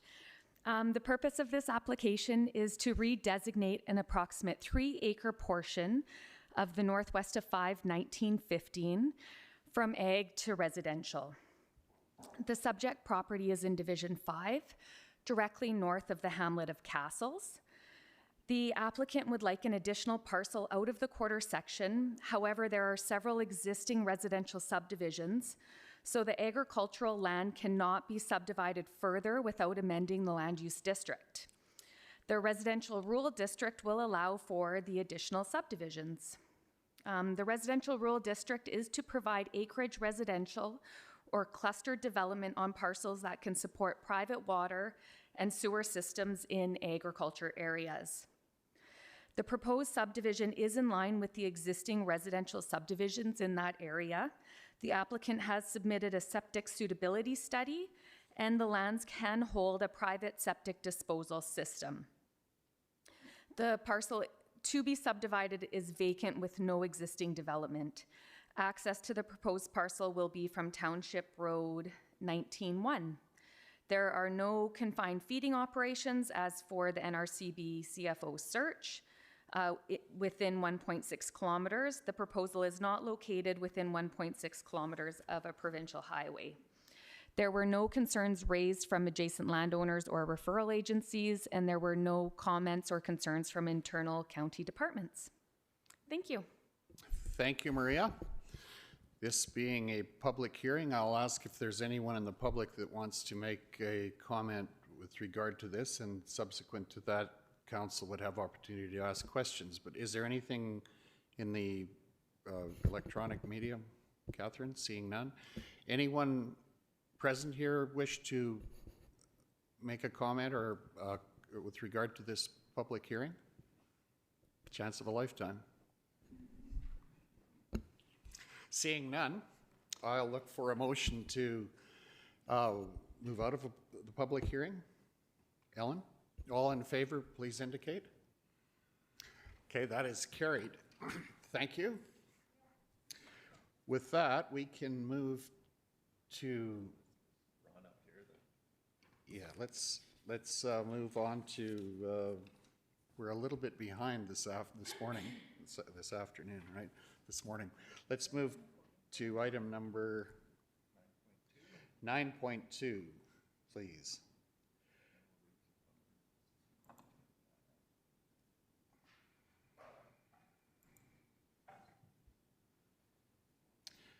Newell Regional Emergency Management Plan. There's been some work done on that. Welcome, Mr. Robinson and Lane and Stu. Lane, you want to take us through the Yes. Background to this matter, please? Thank you, Council. So as Council is aware, we have been working for a while on the preparation of a regional emergency management plan. Ron Robinson was retained for the purpose of preparing that plan, Ron and his team actually, and the plan details were reviewed with the Emergency Advisory Committee, and it is now being presented to Council for approval. I have received confirmation from our urban partners that are involved with this project that their councils have each approved the document. So Ron is here to provide an introduction, review the details, and then engage with Council on any questions that you might have with regards to the plan itself. Thank you, Lane, and welcome, Mr. Robinson. We'll ask you to take us at a high level through the details, the high-level details of the plan, please. Go ahead. Very high. Good morning, Your Worship and Council. It's a privilege of mine to be before you right now and present the hard work of the planning and coordinating group and my team as well in development of this regional plan. And if we can, yeah, perfect. And I can just scroll here. So it's, as you can see before you right now, I trust all of you have had an opportunity to review. It's a fairly comprehensive plan. It has been vetted through Alberta Emergency Management Agency, as well as other elements of this plan, such that people have a broad understanding of the implication of this plan. This is your new icon. You may argue with the colors, but nonetheless, we can figure that as we go along. This is a living document, so we'll start with this icon that identifies the collaborative nature of this regional plan. So this is the statement of what we are promising to protect. 1.5 million acres of prosperous land, combined population of 10,104 people, approximately 2,627 private dwellings. And the inclusive nature of this plan takes into account town of Pisano, village of Dutchess, Rosemary, and hamlets, of course, and 20 localities, which is a fairly broad statement of how much is at stake here and what this plan actually is designed to do to bring us together in this very important aspect of collaboration. So this, I could park on this particular slide and present the entire plan. As we know, the impact of the partnership and corresponding regional emergency management bylaws ministerial order provided that authority to actually develop this plan and knit us together. So we've worked together over the last many months. Hundreds of hours went into the development of this plan. It is best practices relative to what is emergency management. Takes into consideration the entire continuum of emergency management, which looks at level of preparedness, mitigation strategies, as well as how do we respond? Are we prepared? What is our state of readiness? And therefore set ourselves up for positive recovery. So the statement that says this is a multi-jurisdictional support with functionality built into the plan, I trust those of you who've had an opportunity to read the plan can see that there's a tremendous amount of functionality built into this. Today, if we were to have an incident of scale with a Newell region, we could use this plan. In as much as the complexity demands, we'll know who to contact and who to bring in. It's already in place. So the functionality is going to be the next phase of the plan. And how we implement the roles and responsibilities is something we're going to work on with the next phase. There are elements of the plan that have yet to be designed, but we will be working on it in the phases to come. So this plan provides defined roles and responsibilities for the Regional Emergency Advisory Committee. You have, through this ministerial order, and we'll talk a little bit more about that in the next slide, agreed to support and trust one another in this entire region. That's kudos to you. That's a lot of trust. It's going to require a significant amount of communication, understanding what those hazards, risks and vulnerabilities that exist, how we're going to activate our Emergency Coordination Center, our Incident Command Post, how are we going to support sites, how are we going to support one another, and that is built into the plan. The Regional Planning and Coordinating Group is going to be responsible to continue with this plan to make sure it's current, it's up to date, meets the ongoing requirements of the Local Authority Emergency Regulation, as well as Emergency Management Act, and as well as the agency, which is the tactical response and support for this plan and for any incident of scale. So based on the, as I've already identified, the Newell Regional Emergency Management Plan has been vetted by Alberta Emergency Management Agency, given placeholders and elements that we're going to work on in the next phase or phases, has been vetted through the Planning and Coordinating Group, members of the Regional Emergency Advisory Committee, and now we are before partner councils, as Elaine identified, has been approved by 3 of the 4. And so it is with today we look forward to that approval and moving on. Phase 2, plan implementation, placeholder development. We'll be doing exercises, and we're really going to learn a little bit more about ourselves in these exercises, as well as the application and activation of the plan. So my last bullet there, sustained success of the living NRAMP, is that this is going to continue to evolve.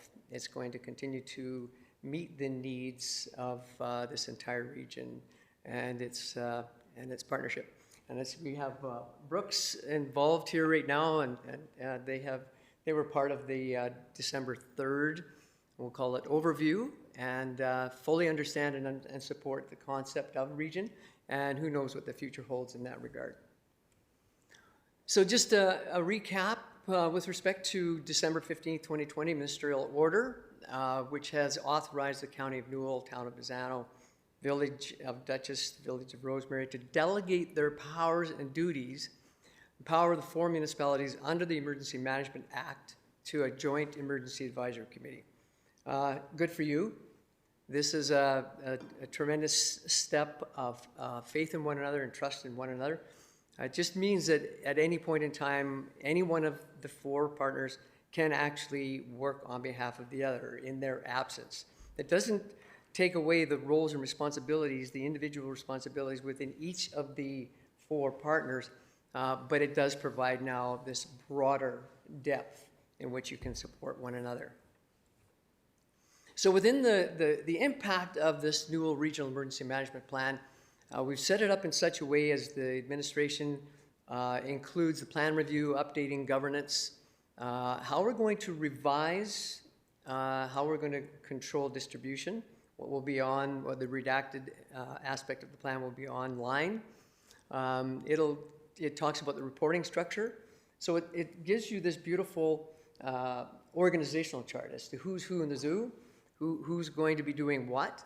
And it also sets straight our path as to how we're going to manage that, how we're going to enable and empower people to actually act in these roles and responsibilities. We've identified in here the Regional Emergency Advisory Committee roles and responsibilities. What is a state of local emergency on behalf of? Or can we have more than one state of local emergencies that, given the incident of scale that impacts one or more communities within the region?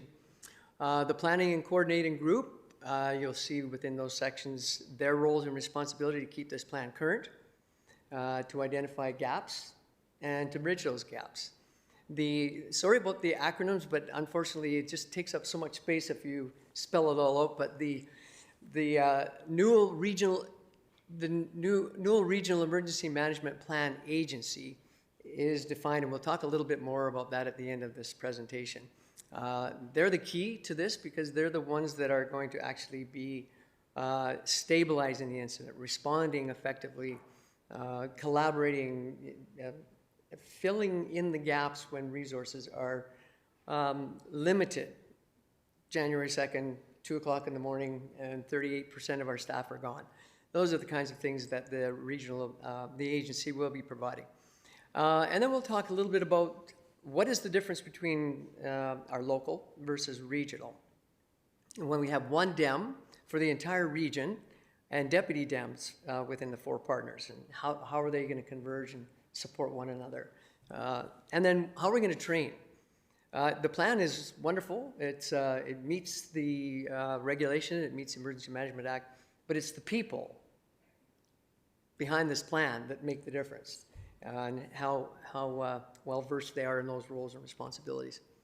Section 2 identifies this is the nuance that you should be aware of, that the province of Alberta has instituted and are actually still in a kind of a draft forum in the discussion of this, relative to what is rural, what is urban. But the Alberta Incident Management System, they call it AIMS, how it impacts the Emergency Coordination Center, the incident management team, what is ICS, and how does that fit into site versus support, which is Emergency Coordination Center. This plan identifies the activation thresholds, locations, which you've identified in here by address. Who's going to actually activate? Who's going to support that? So the Emergency Coordination Center has been defined. And then how are we going to notify our public, impacted public, whether it's one or more communities? And we can do that through the Alberta Emergency Alert, mass notification in that instance, through what we refer to as Alberta Emergency Alert, Information Alert, or Critical Alert, which actually interrupts broadcasting so that it can tell people what we want them to do. And that's actually identified in this plan as well. In addition to that, we have the Emergency Coordination Center organization and position checklist. So this is forward thinking. It's given all those people who may be activated their checklists, their roles, their responsibilities, and we'll be doing through subsequent training and exercises, an opportunity for them to actually learn their roles.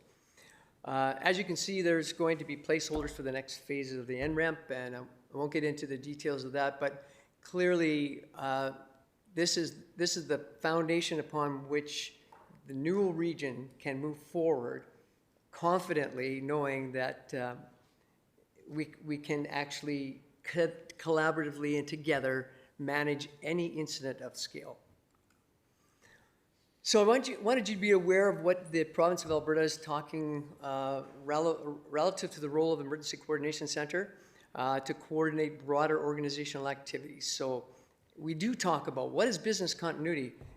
In my own role as the Director of Emergency Management and former fire chief of the City of Medicine Hat, we had a flood, massive flood, in 2010, started flooding in 2011. We had rat infestation in 2012. And then, of course, the massive flood in 2013. Well, there were parts of our community that were not impacted by any of those aspects. So business continuity, how many resources do we have to retain to maintain business continuities? That's part of what we'll be dealing in the next phase. Situational awareness, resource coordination, limited resources. So how much do we steal away in order to actually stabilize the incident? How many resources do we retain to actually continue on with business?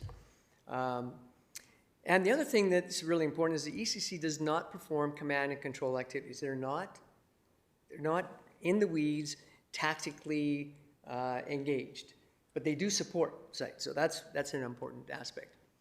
Yeah, this is the key in all of this in the province of Alberta, and after all of the incidents that I've been involved in, being mindful that the Emergency Coordination Center may be activated physically or virtually, depending on the nature of the incident, that it might be unsafe actually to activate.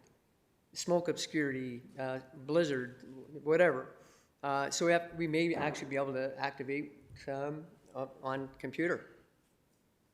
And here's the statement that I think is of interest to you relative to the way the province views things, because we've had so many disasters. The Emergency Coordination Center may or may not use ICS-like structure. We've decided in the Newell Regional Plan to use the ICS structure.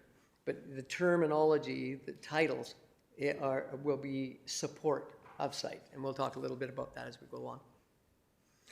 So in section 3, we talk about the emergency management continuum. This is part of the planning and coordinating group as well. What is preparedness? What state of readiness are we in? What is mitigation? How do we respond effectively and coordinate those massive amount of resources such that nobody falls through the cracks? We don't want anybody harmed. And many examples of where that has not been the case in Wood Buffalo and others. We're going to do our best to make sure that we understand how to manage those resources. And then set ourselves up open for business, for recovery ultimately. So the planning coordinating group includes the DEMS, and we've identified those responsibilities to include and inform members of the agency, of which we'll talk about at the end of this slide presentation, of what is preparedness, what is mitigation, response, recovery aspects of the regional plan, including the hazard identification risk assessment. So you now have before you in this plan a general statement of what are the hazards, what are the risk activities within those hazards, the vulnerabilities that exist, and it's now regionally based. So it encompasses all 4 communities and actually Brooks as well. So should be no surprises relative to what are known hazards. That doesn't mean we can't have surprises, because Mother Nature's throwing some very interesting, complex incidents at us. We just look at Jasper Complex this year. What about training for the incident management team, the emergency coordination staff? And ICS is now in the province of Alberta legislated. So we actually have to get good at that. And the more disasters we have, the more training we have, the better we will be in this instance. In your plan, you also notice there's an activation matrix. So it's actually pretty clear as to whether we should activate or not. And I'm sure many of you have read the plan and observed that. So how do we declare a SOL? What is the emergency coordination planning P? All of that is about the process. Here's your structure. You have an ECC director, director of emergency management, information officer, could be others as you need in that area, and then operations, planning, logistics, finance. All of those are now going to be part and parcel of how we move forward in the Newell region. Phase 4 are going to be placeholder elements, and in section 5, what are the support facilities?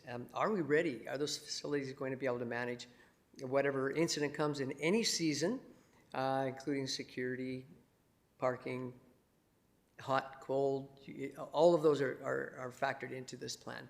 And I think you might find of interest that we've included in inventory, which is a vetted list of available equipment within the partnership with all 4 communities, so that we now have an understanding of what is available and where, and what's the ETA of that, the estimated time of arrival for those particular assets.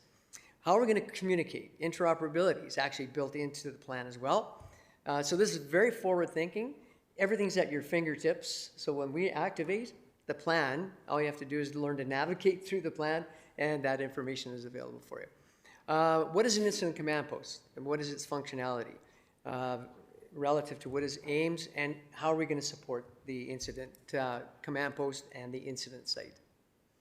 There's that terrifying slide that identifies what does the incident command post look like, and this is where Chief Luches will talk a little bit about what is unified command and how important that is.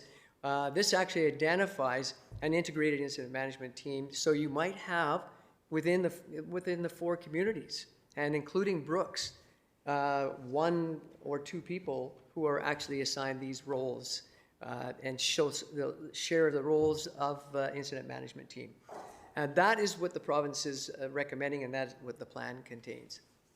So, and in final last few slides here, we have identified the regionally inclusive HIRA, which is your hazard identification risk assessment, partner-specific bylaws, consideration for known hazards, that the ECC will actually be able to open that up and say, oh, okay, this is what we actually will do as a consideration. Regional contact information, mutual aid agreements, which we want to make sure and build into this plan in the next phase. And delegation of authority with City of Brooks may also be part of that. And we have an actual official regional emergency management plan revision form, so that all revisions will be tracked. Everybody will get those revisions so that nobody's left behind. Training exercise frequency. By the way, these are all required by the regulation in order to be vetted and approved by Alberta Emergency Management Agency. Emergency communications, which is a kind of a manifold that brings us all together to build an interoperability, and then that delegation of authority template. So here is your agency, as actually described in your bylaws, in your agreement. These are what makes up our response team. That's a lot of people, by the way. That's a lot of groups. And how do we become familiar with one another, but through exercises and through training venues? And by the way, just at the bottom, you see that information officer. Given an incident of scale where 1 or more communities are involved and the entire region is involved, who's going to be your information officer? How are we going to vet that information to the public? That's one of the reasons that we bring that into this discussion. All superintendent of schools, local search and rescue, commercial vehicle, all of these factor into what is the agency. You can imagine what it's going to look like when we do our quarterly meetings, or at least twice a year, and we talk about what are the hazards. We talk about scenario-based aspects that might impact our region. So there is your plan in summary, and I don't know if there's any questions, but perhaps you have something that you'd like to add. Thank you. Questions? Kelly, go ahead, please. I do, and I did read your presentation ahead of time, and 2 gaping holes or risks to me that are not listed here is CP Rail and EID. Your plans for that, because I think they need to be at the table. We've had a near disaster in the past with water, and I think they need to be part of this plan. I could not agree more, and that's the nature of this plan. There may be hazards that we identify, although we are familiar with and have discussed. CP Rail, quite frankly, is part and parcel of my, my history, and it is important. In fact, one of the things that we did on the 3rd of December is I actually presented a YouTube video of Gainsford train derailment and how that caught that community off guard, because their priorities are different.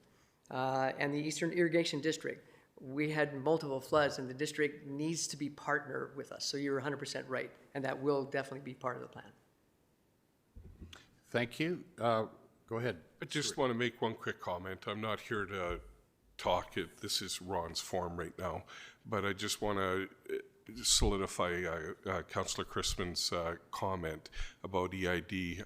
Jason Thompson, the safety manager for EID, actually made contact with me last week, and Kevin Swanson of the Brooks Fire Department said, do we have a mutual aid agreement for disasters if they were to happen within the County of Newell? And I made it quite clear to him that we were presenting this today, and that is part of our phase 2, is to start including those agencies maybe that we don't have included, right? It's a living document, and we need to think of those, in particular, big partners that would be there to assist us. So we've already made contact, or Jason's made contact with us. I've said, let's meet in the new year and let's start getting that mutual aid agreement together and prepared for this document.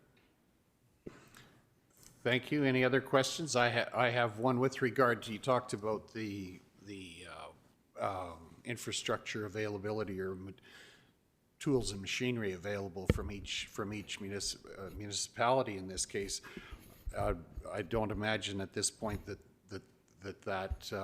list or that documentation would have gone beyond what is at the control of the municipalities. Is that correct?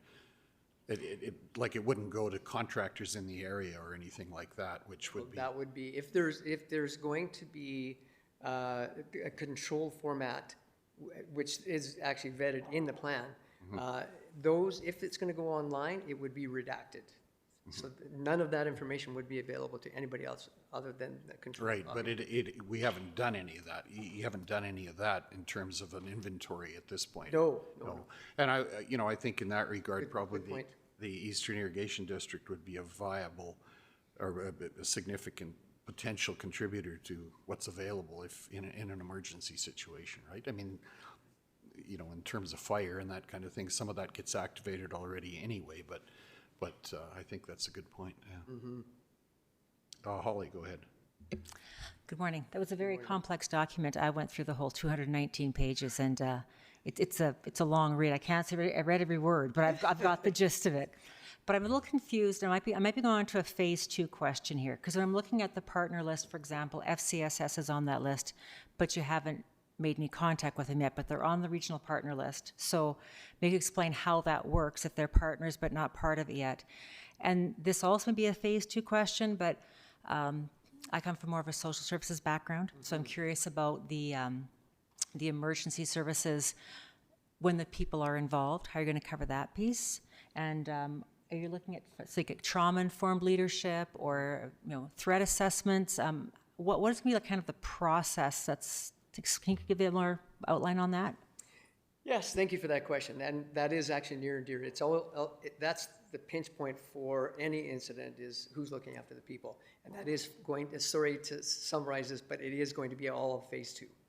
And the province does have actually, we'll call it basic programs that are going to be that forerunner and the foundation upon which we launch that.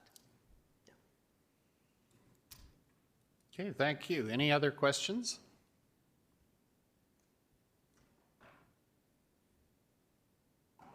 Seeing none, I'd entertain a motion that we approve the plan as it's been...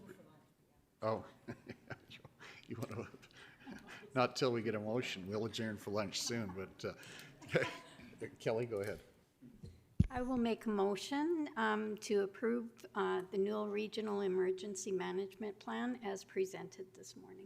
Okay, thank you for that. All in favor, please indicate. That's carried. Thank you. Thank you, Ron, for coming in and for the detailed presentation. It's planning that we hope we never need, but one day we will in some probably unforeseen situation potentially. And it's good to know that we've thought about some of that ahead of time at various levels. I so agree. Yeah. And at the end of the day, based on what we see in the province of Alberta, all I can say is just it's a matter of when. Yeah. Yeah, So thank you for this. thank you.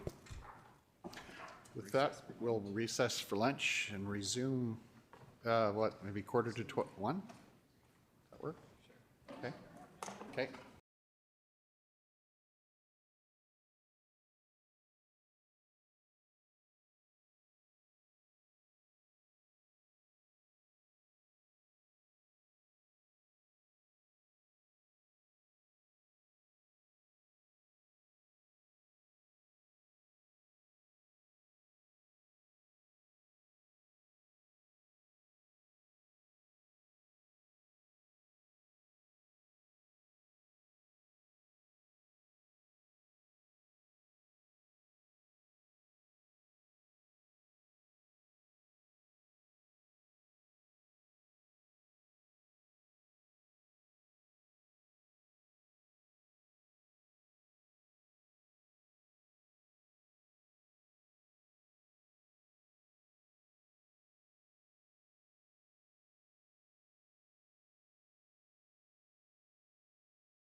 agreements? Because Kathy's not here yet, right? She is coming in online. Oh, okay, yeah. Go with Okay, then we'll go with Kathy. Yes, thanks for saying that. What's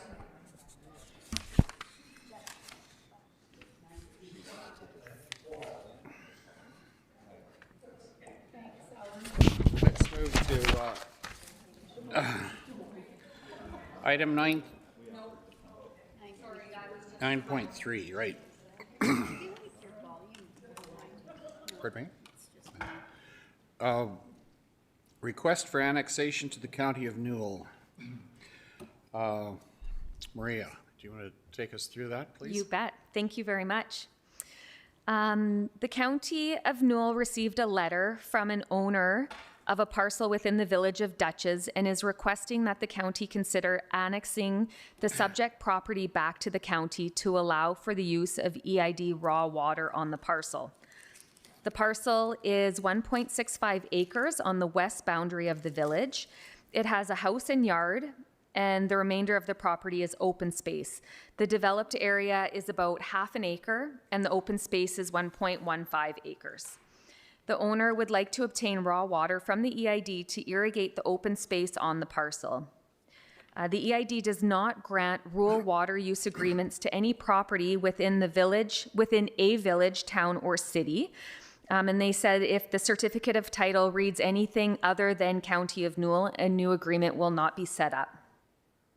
The parcel was originally annexed by the village in 1974. The provincial order says that the village required the land because they were in urgent need of additional lands for residential development, and there were very few available privately owned service lots within the village limits at the time. The annexation documents outline that this property could not be serviced by the gravity sewer system. However, the village annexed the fragmented lots facing Railway Street and indicated the owners may receive urban sewer and water services as they become economically feasible. According to the landowner, the lot has never been serviced with a village wastewater system. It has its own septic field for wastewater. The lot does have village potable water that is used by the property. The owner has indicated that the same potable water system is used by the lot adjacent to theirs in the county. The lot owner has indicated that the village potable water is the only source of water available for use for irrigation. The owner would like to explore horticulture and farm gate sales options on the property. Unfortunately, this is not an option for them without the use of raw water. Under the current zoning in the village land use bylaw, these uses are not allowable on this specific parcel. County administration briefly discussed the annexation request with village administration in June of 2023, when the property owner first began discussing the possibility of annexation with the county. The village indicated that they were not interested in pursuing the annexation requests. Since that time, the owner of the parcel has sent a letter to County Council and would like to explore options to move forward with the annexation. They are requesting the support of council for the annexation and to initiate the annexation process. The annexation process is administered through the Minister of Municipal Affairs and the Municipal Government Board. The Land and Property Rights Tribunal reviews annexation proposals and makes recommendations to the minister. And I've outlined a high-level summary of what's involved with annexation. So there are some response options. So council could agree to discuss the annexation with the village of Dutchess. This allows for the landowner to explore economic development opportunities not available under the current zoning in the village bylaw. However, this parcel will remain in the IDP area, and therefore the village has the opportunity to comment and appeal any land use amendments and discretionary use permits. Annexation to the county would have a negative impact on the village's tax base, and the process does not guarantee the outcome the applicant is looking for, so it doesn't guarantee that they will be annexed to the county. Option 2 is direct the landowner to discuss the use of raw water with the EID. The main issue that the landowner has is not being granted a rural water use agreement with the EID. As EID policy changes, so does the ability to get raw water for anyone that does not have first water rights, whether they are located in an urban municipality or not. So this discussion may be better suited with the EID and not the county. Option 3 would be to request further information. There are other properties that have been impacted by the EID policy on rural water use agreements, including farmland on the southwest side of Dutchess, pasture on the east side of Brooks, south of Castles Road, and acreage lots in the city on the west side of 15th Street West. The preferred strategy would be option 2, which puts the responsibility on the landowner and the EID and involves the least amount of county resources. Financial and organizational impacts include the costs involved with annexation are estimated to be over $10,000. As this endeavor only benefits the subject parcel, it is recommended that should council want to look into this further, that all costs be the responsibility of the owner of the property that would like to be annexed back to the county, as they are the only property that would benefit from this. Other costs incurred are staff time and resources. Thank you. Thank you, Maria. Neil, go ahead. Yeah, I think the next sentence pretty well sums up the whole thing. Like, there are other landowners close by. If we go with this one, everybody's going to come in, get us to do the EID's dirty work for them. I can't see going ahead with this.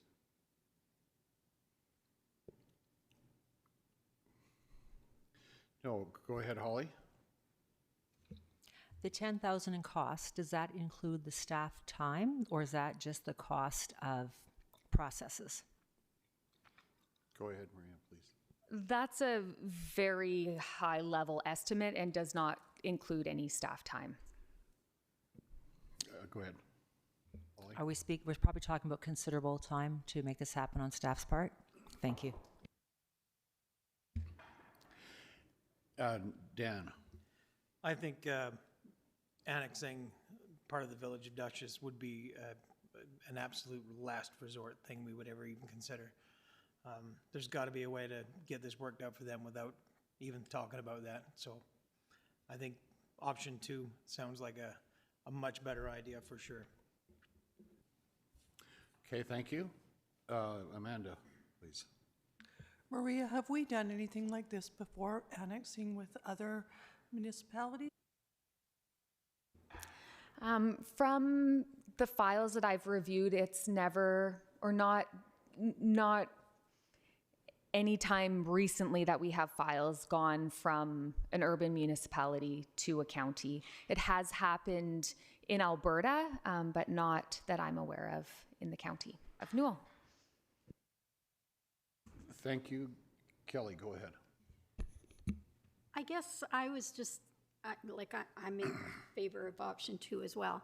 But I just was wondering, for future, would that not be a conversation that we have with our partners at the village? And I see Yvonne is here. Is that something that we would entertain as on this subject matter today? Yvonne?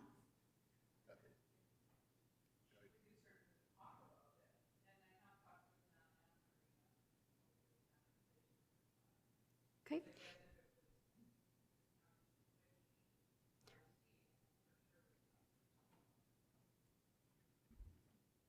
Pretty open-ended there. I'm in favor of option 2, so I'll make a motion to approve option 2. Okay, thank you. Maria, did you have another comment? No. Well, I guess that's the intent of this presentation now, is to see how council would wish to proceed, and then our discussions with the village would start off, I guess. If that makes sense. Okay, thank you. Lynette. Could you just lay out what the $10,000 would actually cover? Like, is that land titles? What is that? If it was to actually, if we were to go ahead with this, what is that actually cost? Go ahead, Maria, please. There would have to be reports created. So a notice of intent to annex is done by legal counsel. Preparation of annexation rationale and a desktop financial impact study would have to be done. So there would be a lot of professional research that would have to happen. There would have to be open houses, one-on-one meetings with adjacent landowners. So it really could open up a can of worms. That $10,000 might be low. Okay, thank you, Neil. And then Amanda? Yeah, you said that if we go ahead with option 2, then you would discuss with the Village of Dutchess, but wouldn't you stop communicating with the Village of Dutchess over this? Because we're out. Yeah, that's right. Amanda? When you bring up the map, what are the landowners surrounding that area doing for their watering and whatnot? Go ahead. The landowners that are in the county, they have access to EID water, so directly adjacent. The ones in Dutchess are using the village's potable water system for irrigation. Okay, thank you. We have a motion on the floor, I believe. Ready for the question? All in favor of the motion, please indicate that we move forward with option 2. That's carried. Thank you. Thanks, Maria.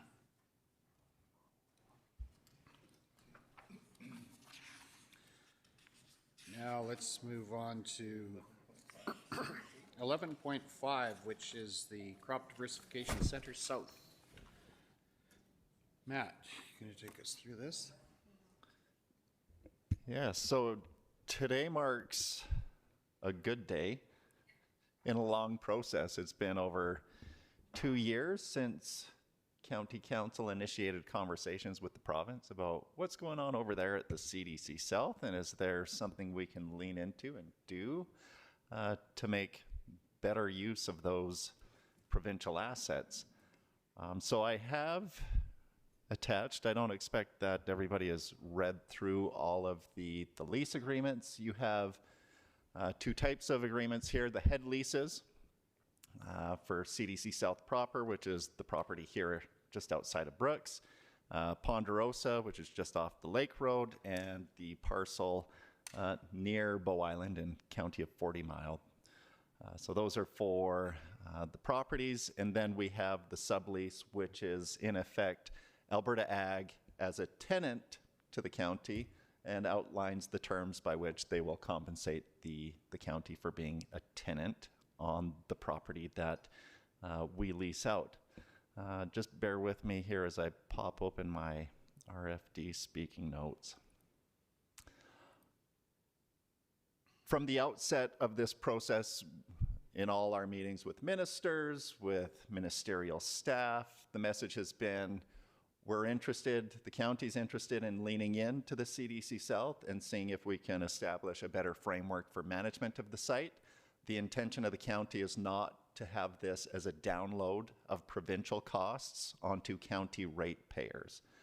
So that for administration is our goal. County Council has committed nearly $170,000 to the economic development effort to spin this thing back up. Ultimately looking at incorporating a not-for-profit that would take on management of the site and focus on it 24/7.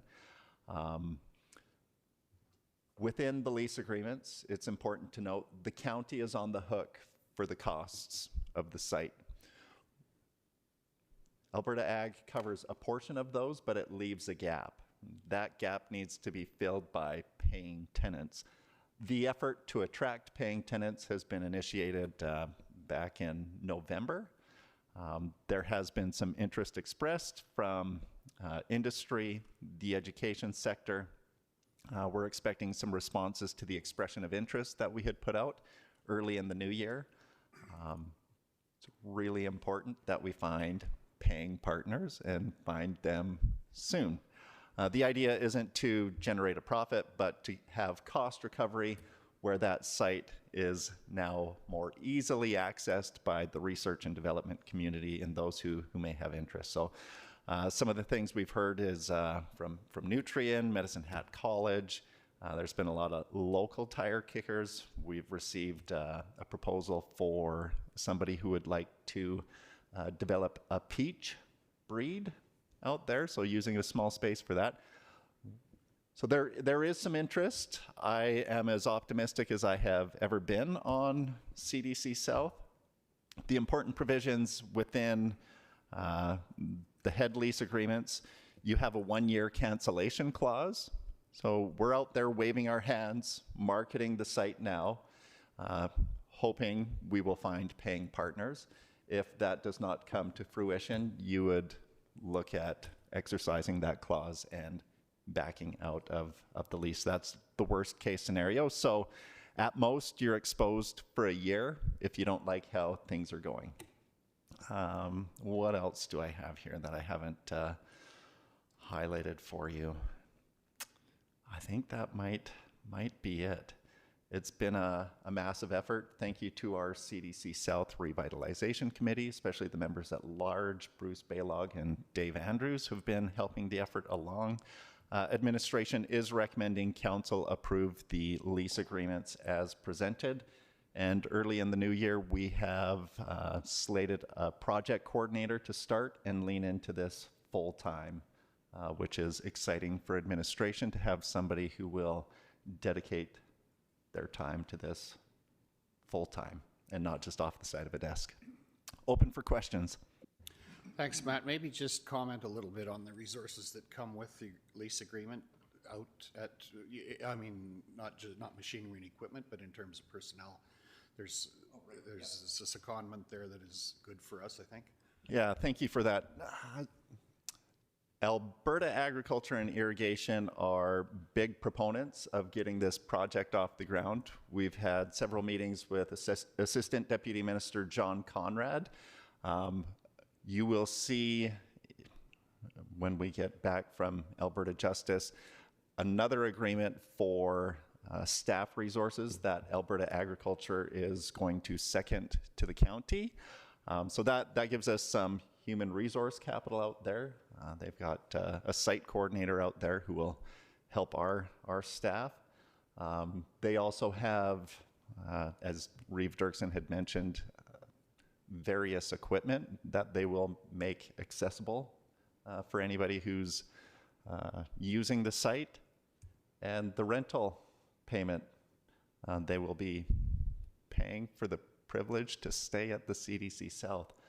A lot of work has gone into evaluating the site, gaining an understanding of what shape the facilities are in. So MPE Engineering had completed facility evaluations. There is a long, expensive list of things that need to be tended to. Now that we have the lease agreements, if council so chooses to approve them, the next lobby effort will be on seeing if we can tease a couple of dollars out of the provincial piggy bank for some of the capital improvements, especially to be directed towards the greenhouse, which needs a little bit of work to be top-notch and functional for serving clients out there.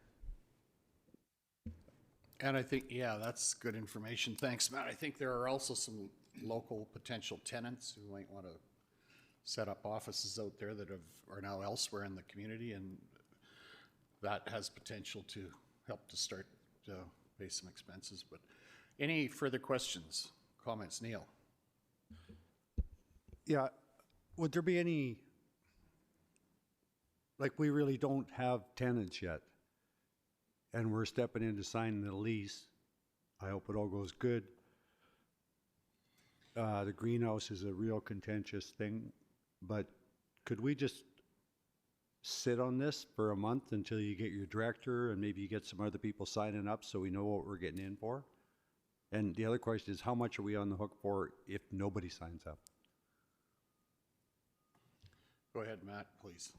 Can you defer it? Yeah, council it's at your leisure to make a decision today or to table the decision to the new year. Well, I just thought it might be like that. We have no tenants yet. We have interest, and we're putting our signature on the line with interest, not with real paper, real real clients. Yes, exactly. Can we postpone this for as long as possible and then sign these leases? Council can consider that approach. Yes, you do not have paying clients currently. Within the RFD, I make the point, council needs to be comfortable with the level of risk that you are taking on. I've said multiple times, we're building the plane as we're flying it here. Ideally, we would have been at this point May, June last year and had more runway to market and have things inked in writing. So there is a chance that it goes bust. You find no paying partners, and that needs to be an outcome that council's comfortable with. It's not the outcome that we're hoping for and investing effort into, but you need to be comfortable with that as a potential outcome. I think we also need to remind ourselves how we got to where we're at today. We've been pressing to get this lease agreement back to us so that we could move forward and know what we had to deal with. But until you have the documents in front of you, you don't know if they're going to change. And we do have them now, and they haven't changed. I think the details that Matt has gone through are not new to us. We knew this months ago, and hoped that this would come through. So there's no question there's risk, but there's probably risk of nothing happening if somebody doesn't do something. And I think we went into it knowing that and thinking that there's maybe some outcomes here that could be good for the community. So Neil and then Greg, please. Yeah, no, I agree with that, and I really am CDC's supporter. But as the thing has progressed along, we've had certain doorways, like when we first started, the county's not putting any money in. That was a conversation that you all heard. And then we put in 170,000 because we had to keep the thing going. Now, my question is, how much is this going to cost us if we only get, say we get 110, we were short 10. What are we gambling away this time? Or thinking of putting on the line? I think one of the things that needs to be clarified too is we don't, this actually kicks in terms of paying expenses on April 1st, not before that date. Like we don't start paying till April, which comes quickly, but. My question is, what do these leases have the potential of costing us? How much money? I don't know. The estimate would be around $800,000, depending on how the site is managed out there. But I cannot give you a specific number on what it's going to be. I would hope once we have it, you would look at opportunities to cut services, mothball some places. So that greenhouse, the greenhouse is an energy hog. It's going to be the most expensive piece of that operation for you out there. And it needs capital reinvestment to be functioning. Fans are on in there, circulating air. There are some fixed costs that have to be covered to maintain the assets out there. The ballpark, because numbers have changed a number of times from what we've got back from infrastructure. My best guess is, worst case scenario, you're looking at about $800,000. Okay, Greg? So that $800,000, is that a one-time shot? Would that be per year? Per year? So that's a significant risk for the taxpayer. Yeah, no, it's good to know. If we're going to make a decision, it's good that council knows what is the risk, and that if it's 800,000, then it's 800,000 is the potential. Yeah, we don't know that risk per year. Dan and then Kelly. I think that kind of takes care of my question too. Is the 800,000 just the operating cost, and who's going to pay the capital? And the other thing is, we're having to put up risk and potentially $800,000. What is the province putting up? What's their end of this agreement? What's their end of this negotiation? What are they doing? Because if we say no, they're on the hook for all that money, the operating costs going forward. So what are they're just downloading cost to us and they get the benefit of this place up and running? What's their skin in the game? There will be a budget proposal going forward in the spring budget for upgrading facilities there. We don't know what that number is exactly at this point, but that will be a pitch, and both infrastructure and agriculture has been, agriculture particularly, very aggressive about that. Kelly.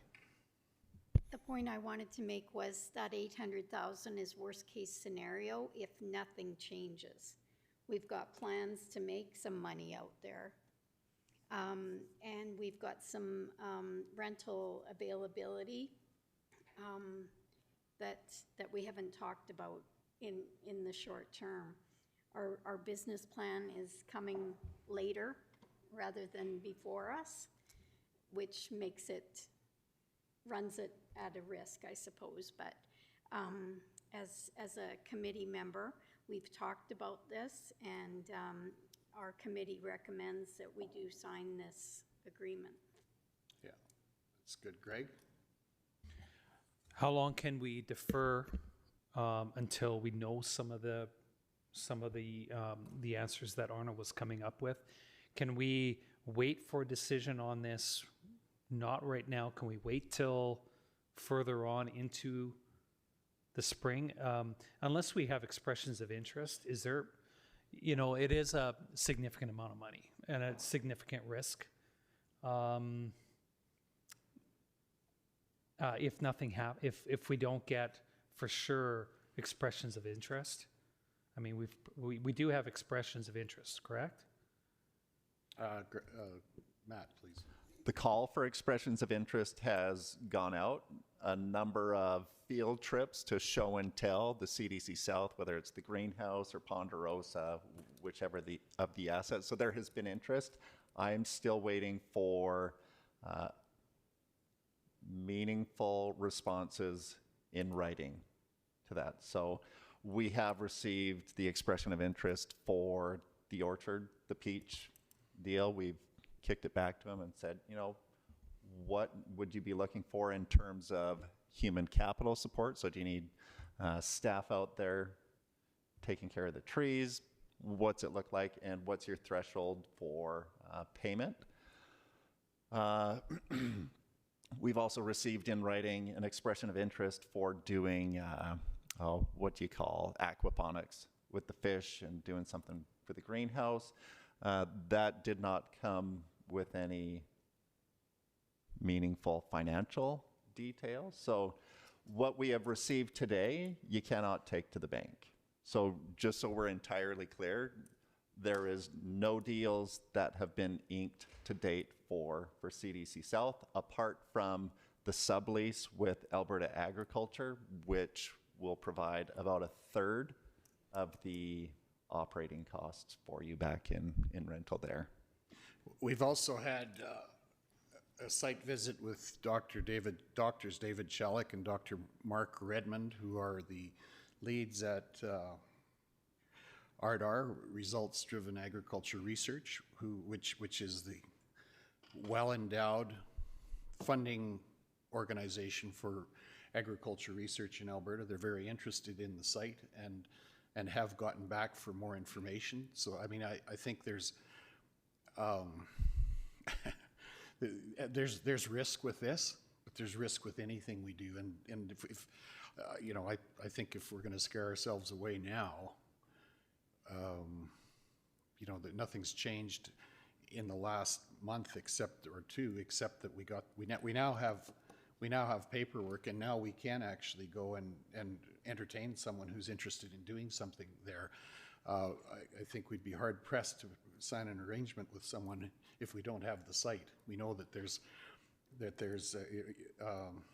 a group, that at least one and maybe two, that are interested in setting up office out there where they were in the past, but those kinds of potentials, we can't entertain that if we don't have the site, and unless we sign the agreement. I'm not sure what we're talking about, because we do have an opportunity later on to I mean, I would say we revisit it in April, and it gives us 4 months to get some things going. Go ahead, Greg. How long is our lease? 1 year. 10 Okay, years. so 10 years. But we can get out of it in a year or in less. 1 year without penalty? Is that right? Yep. For a year, 800,000 for the year?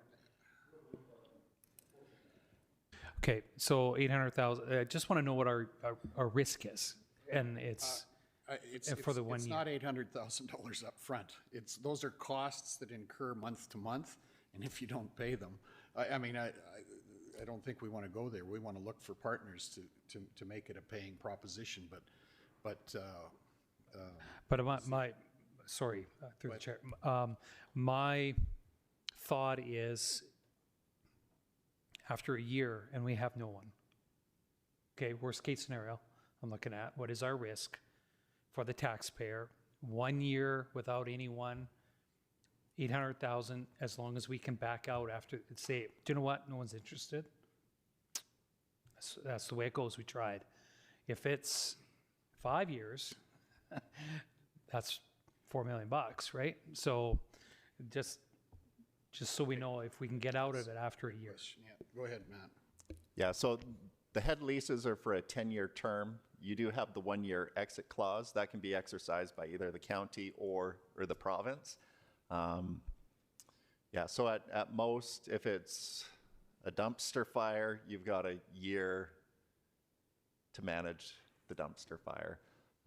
We're optimistic that it's not going to be a dumpster fire. I would encourage you, please don't anchor to the $800,000 amount. That is a lot of this, and the costs that have been incurred in the previous 3-4 years, which the lease agreement is based on, aren't reflective of full activity at the CDC South either. So that $800K is a lot of this, just based on the information we've had from infrastructure to date.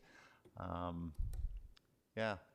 So it's not without risk, but it does provide some opportunity. There's been great support from the community, lots of positive feedback from the community on the effort. They appreciate the county's stepped up and trying to do something with it, so you have a provincial asset that doesn't end up like the pheasant hatchery did for a number of years there when they backed out. There's probably in excess of 300 acres of farmland there, I believe, as well, right? It's closer to maybe 400 acres of farmland that could be farmed if nothing else happened. I mean, and that's, there's no end game in that for us, but there is a stop gap loss there, or a stop, however you say that. What is it? Stop gap measure. Yeah. Neil? Yeah, I'm not speaking against this at all, but the reason we're in the position we're in is not because we weren't prepared to do our part. The province put us in this position because we've been negotiating and back and forth for months and months and months. Now we've got the squeeze on us.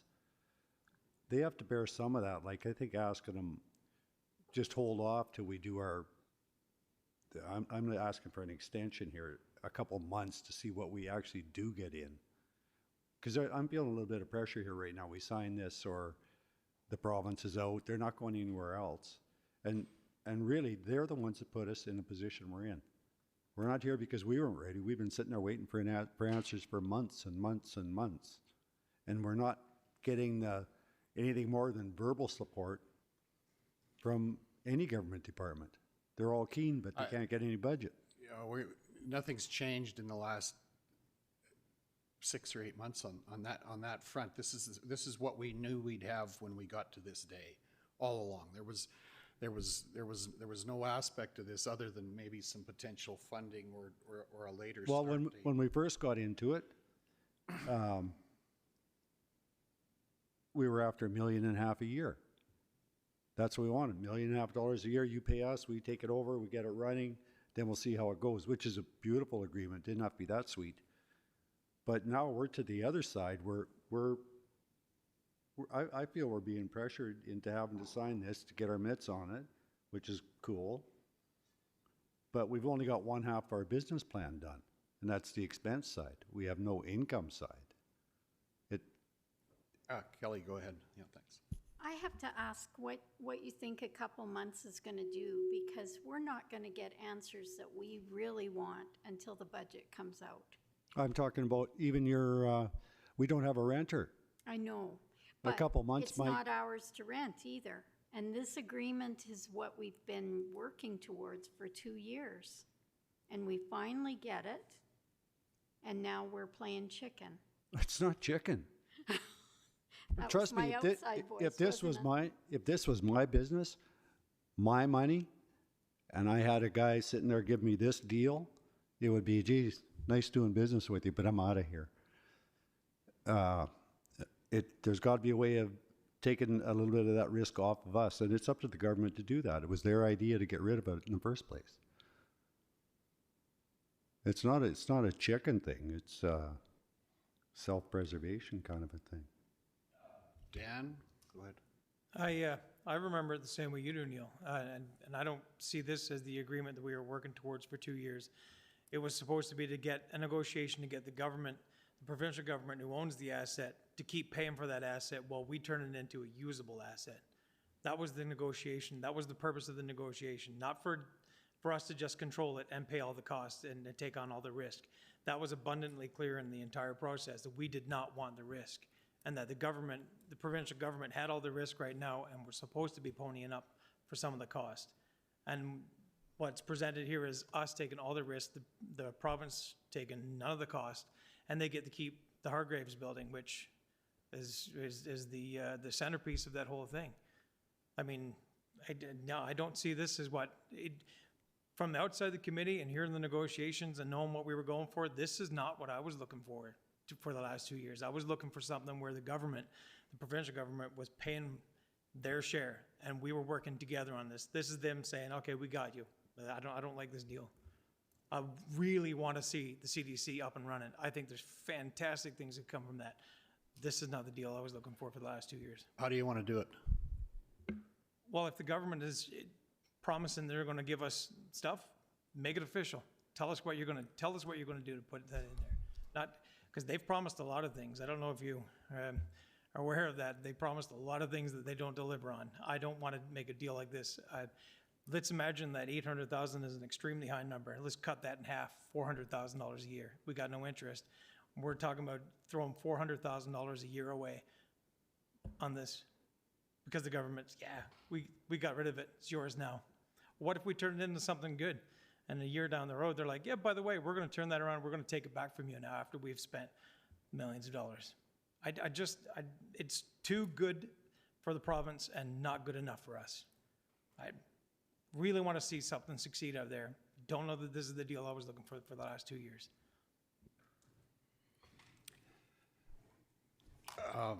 Okay, anyone else? Yeah, Lynette, please. From the money guy, can we hear some other figures that if you were to successfully rent out the selected things that can be rented out right now and be usable, what kind of dollars are we looking at? No, I cannot answer that. And that's the process we're going through right now with the expression of interest. So I'm fully transparent here. We're building the plane as we're flying it, right? So, and yes, the deal that you have in front of you is not the first deal that was pitched to the province. If you recall, nearly 2 years ago, the business plan that was pitched was, provide the operating grant that will cover a couple of staff positions. The province has been very clear. They are out of recent. What was is not what is coming back. They are not interested in an operating grant year after year. We've been told no probably 3 to 6 times, going back to the trough, trying to, all right, how do we repackage this? So you won't see an operating grant.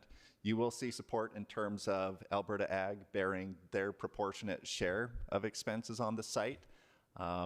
There has been a commitment from provincial staff to put the budget request in for capital funding, but you cannot, you won't know until end of March, April, when the budget comes out. So you are dealing with uncertainties. Do you delay? Do we look at pitching to the province on April 1st, 2026 start date, so you can use the rest of 2025 to build out the rest of the business plan, receive responses to the expressions of interest? We could ask. You know, it's nice when you have the full built-out business plan and not just, well, there's interest, but this is where we're at. These are the timelines that the province has been able to deliver on. I'm not sure if they'll entertain. I would hope they would entertain if council wants to request, hey, we need more time because we need to take some of the risk off. I am happy to take direction and take that back to infrastructure. Okay, Ellen and then Neil. I'm certainly a lot more comfortable with what you just said. I mean, we were working with public money here.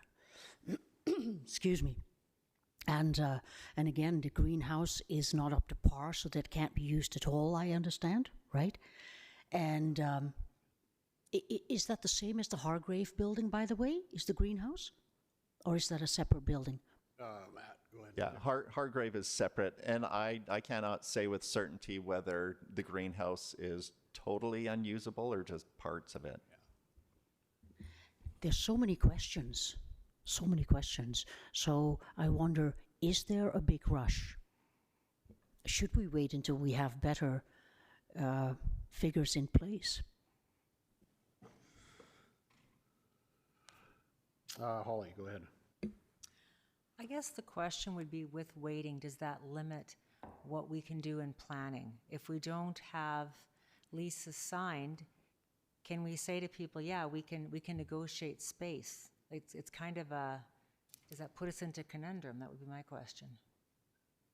Kind of need to put both feet in or out. Like, I hear what you're saying. It's definitely a concern, Neil. I just don't know how we can go forward if we don't sign a lease. I'm not sure we can.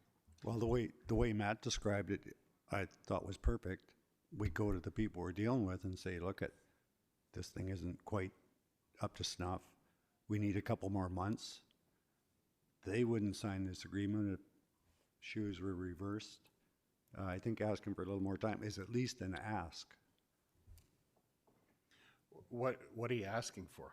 I'm asking for a little bit more time till we can do what? Complete the second half of our business plan, the one where the income comes in. Okay, Greg? Yeah, and I want to see a commitment from the Alberta government. I think we need to wait till budget comes out to make sure this is in there. If it's not in there, then what? Why did we, like, a few meetings ago, we put $170,000 into this? Like, what were we? Well, I thinking? know, and it is Like- and we've done our commitment. We've done our work to it.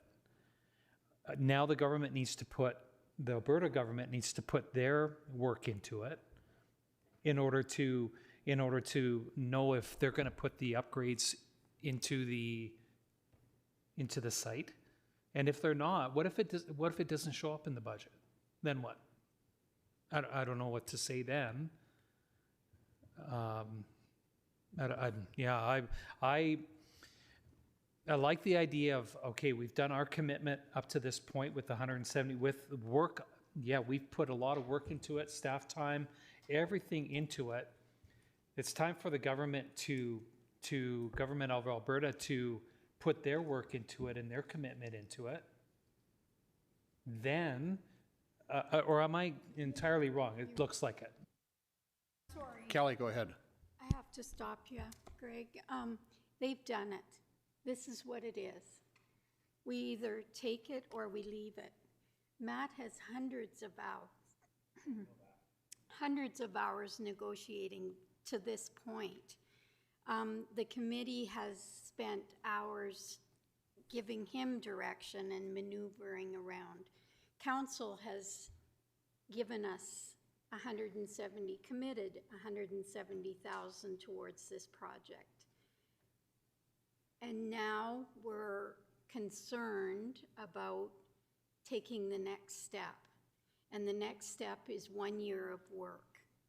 So we sign, we have no negotiating rights, really, for the next 2 months if we put this off. Matt will sit there and say, well, yeah, if council signs the agreement at the end of March, we'll have a place to work with. Like, how does that sell? That doesn't sell. He has nothing to sell for the next 2 months if we don't move. And I would suggest that we've been very careful not to sell it till we knew what we were talking about. Because that would be a waste of resources as well. We have been working on a good faith basis. Matt was there when both the Minister and Deputy Minister of Agriculture indicated they want to see this go ahead. They're not going to leave us hanging, but they're also not going to throw a bunch of money in ahead of it.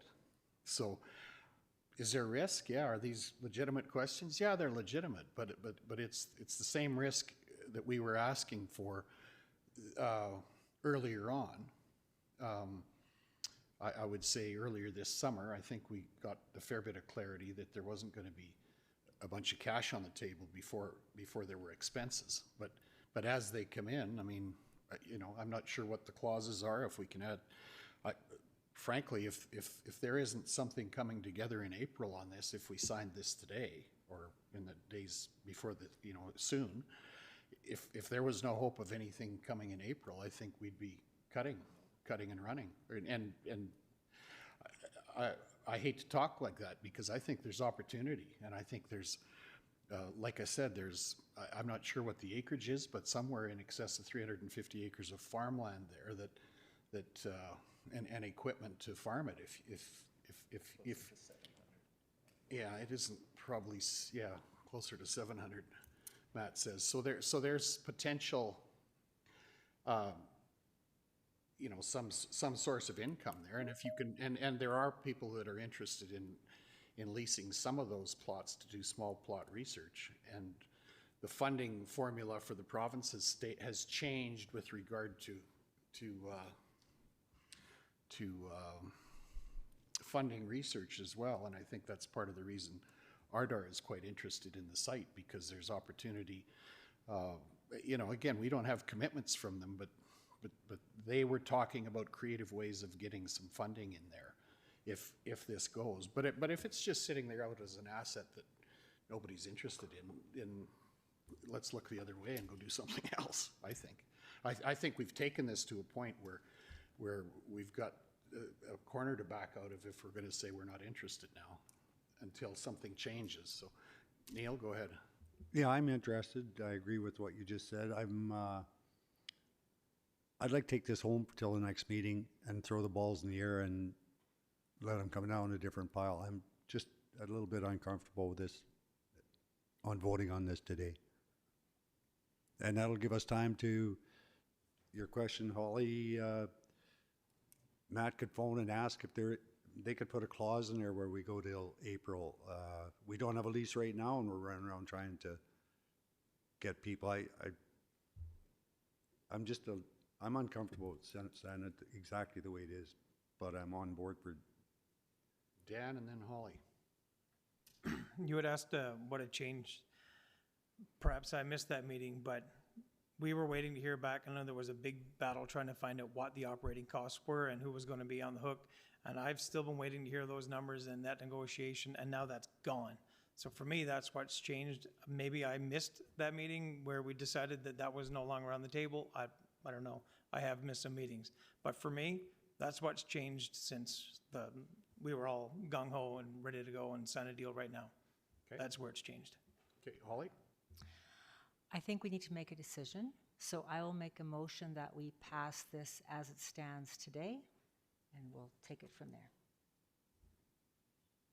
Option 1, yes. Okay, any further discussion?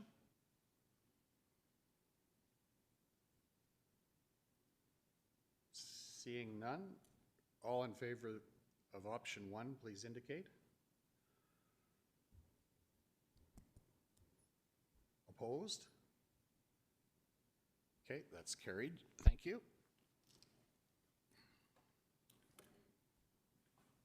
That's bad news.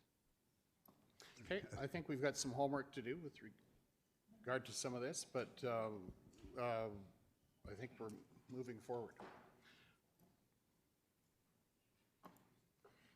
Okay. 5.7, requests for functions of council.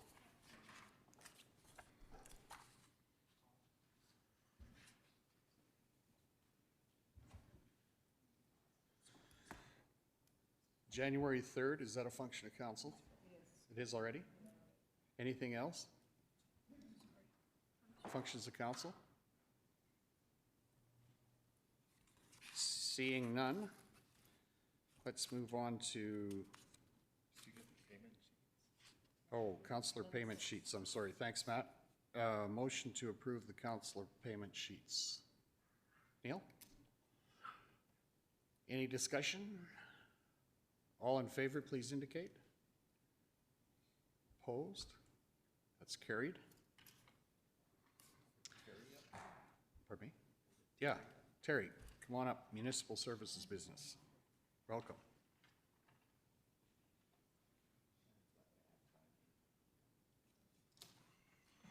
Go ahead.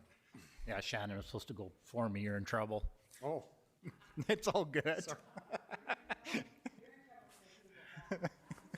Yeah, that's true.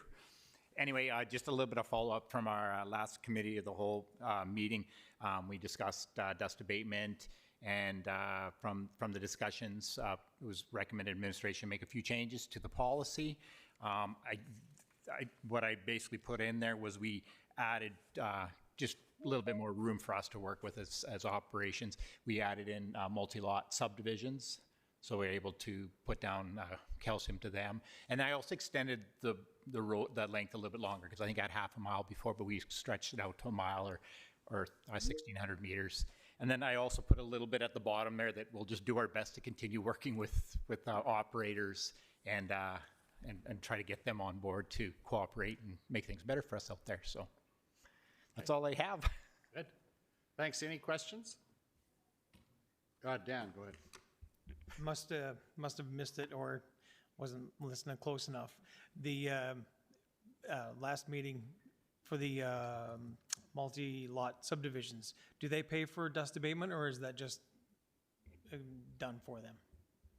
It's probably just roads coming up to multi-lot subdivisions. I mean, within the subdivisions, people will pay for it in there, right? So some do, some don't. So I just wasn't paying enough attention. I'll do better next time.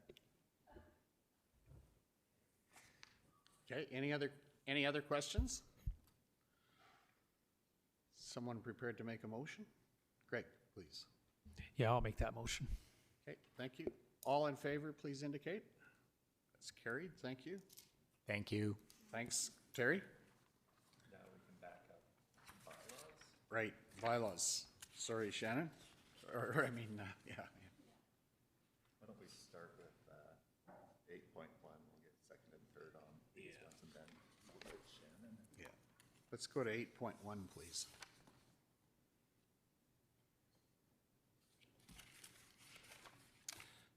So, bylaw 2085-2424, land use agreement 007. Motion for first reading, second reading, sorry.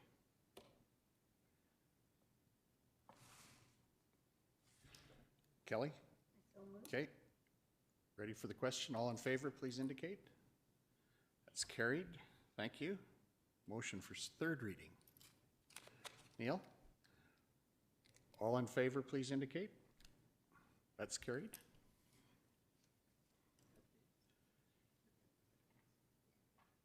Now let's go to 8.2. Shannon, please. We're late. Just a little bit, it's fine. So I am here for second and third reading on the amendment for the local head gates.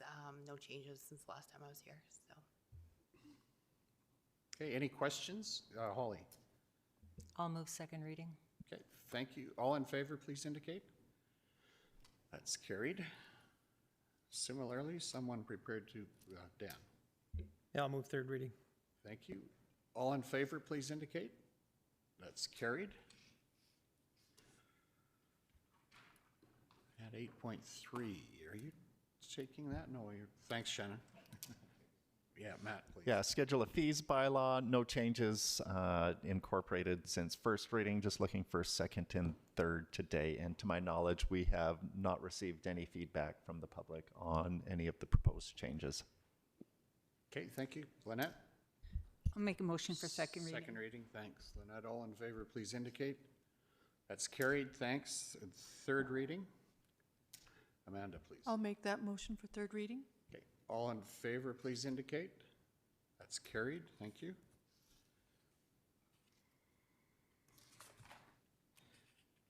Now we're moving committee reports, right. Thank you.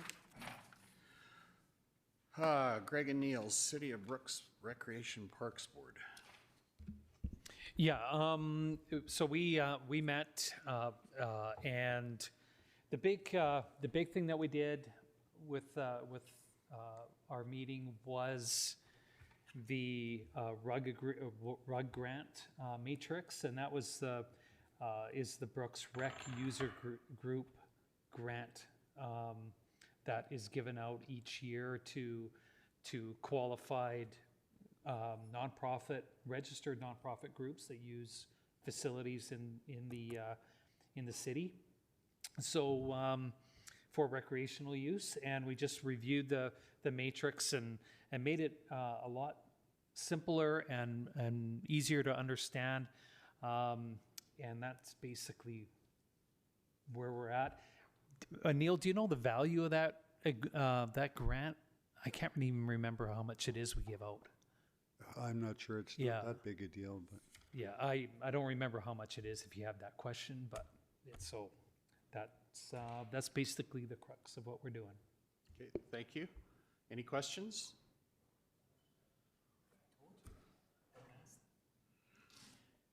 Library report. Oh, question? Yeah, the county funds a portion of that grant? Just in our rec agreement that we have with the City of Brooks.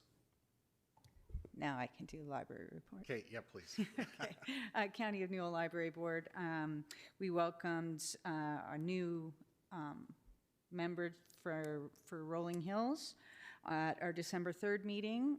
We have yet to meet our Division 5 and 10 rep. She will be at our next meeting, apparently. We've been working on policy manual, and we're going to have to address our plan of service here within this coming year, and that's about it.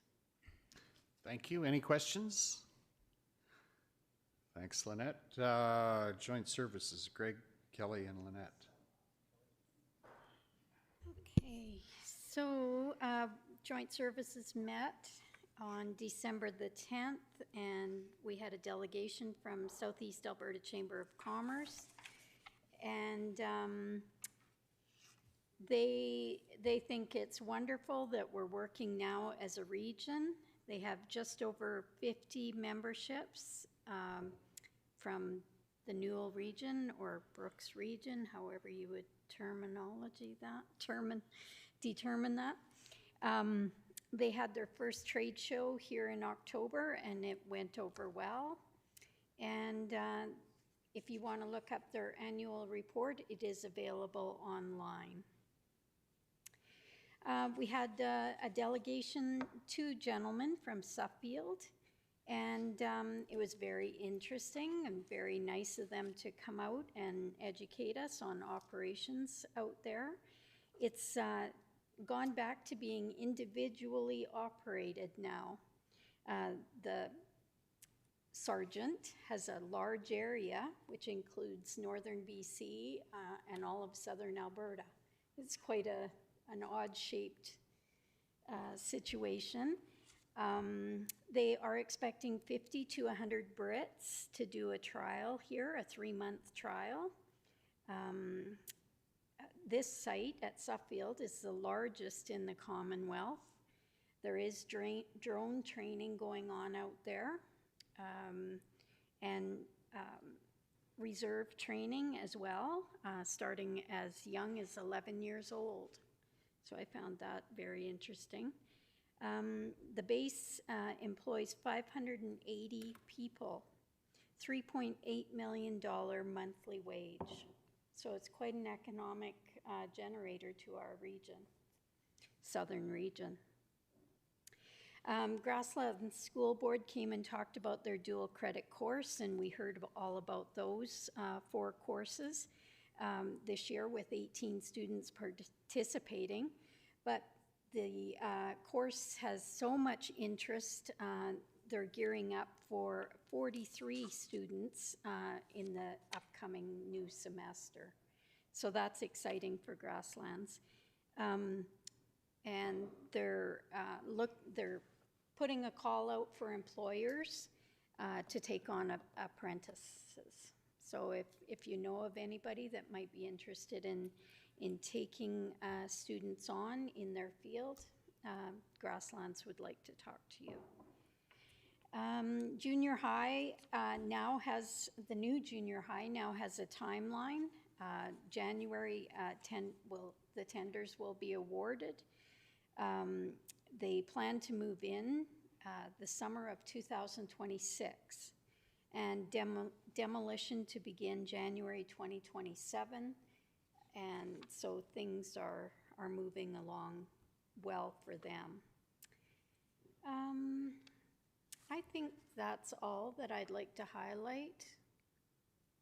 Greg or Lynette, is there something you'd like to add to that? I guess I could mention that we are scheduled as Joint Services Committee to do a review of the terms of reference at our January meeting. So the first hour or so will be dedicated to the terms of reference. Okay. That's it for now then. Okay, thanks, Kelly. I don't see any other, Sewa, Neil. Sewa, for all those of you that were at Dutchess the other night, I think Ray gave you a pretty good rundown on it. In a nutshell. His was a long report, wasn't it? Way too long. Yeah, well, that's what's happening with it. Memorandum of Understanding is being signed right now. There's a meeting on Friday just to formalize things with Global Green, and then we'll have to get into the politics of who's actually going to run this thing. And various councils around Southern Alberta will have, including ours, will have some choices to make. That really, not much has happened in the last week or two, but it really is coming together pretty well. Okay, any questions? Seeing none, thanks, Neil. Any other questions? There's a number of printed reports included in our package. Any questions about any of those? If there's none, there's no post-agenda items. Holly, go ahead, please. Under the information items, did we see this letter from Wheatland County? Did I miss that FCM responded to? Did we saw that? I don't recall seeing it. Oh, you don't recall seeing it either. It must have been quite a letter, though. I'd like to see it. Yeah, I would like to see it as well. The only reason I know anything about it is on Martin's call. Amber spoke on it extensively, that she's encouraging us member municipalities to boycott FCM next year. So I would like to read her full letter, if you could source that for us, Matt. That could be circulated to us by email, eh? Yeah, thank you. Yeah. And just so you know, I haven't booked my flight, so if I'm not going, it's not a big deal.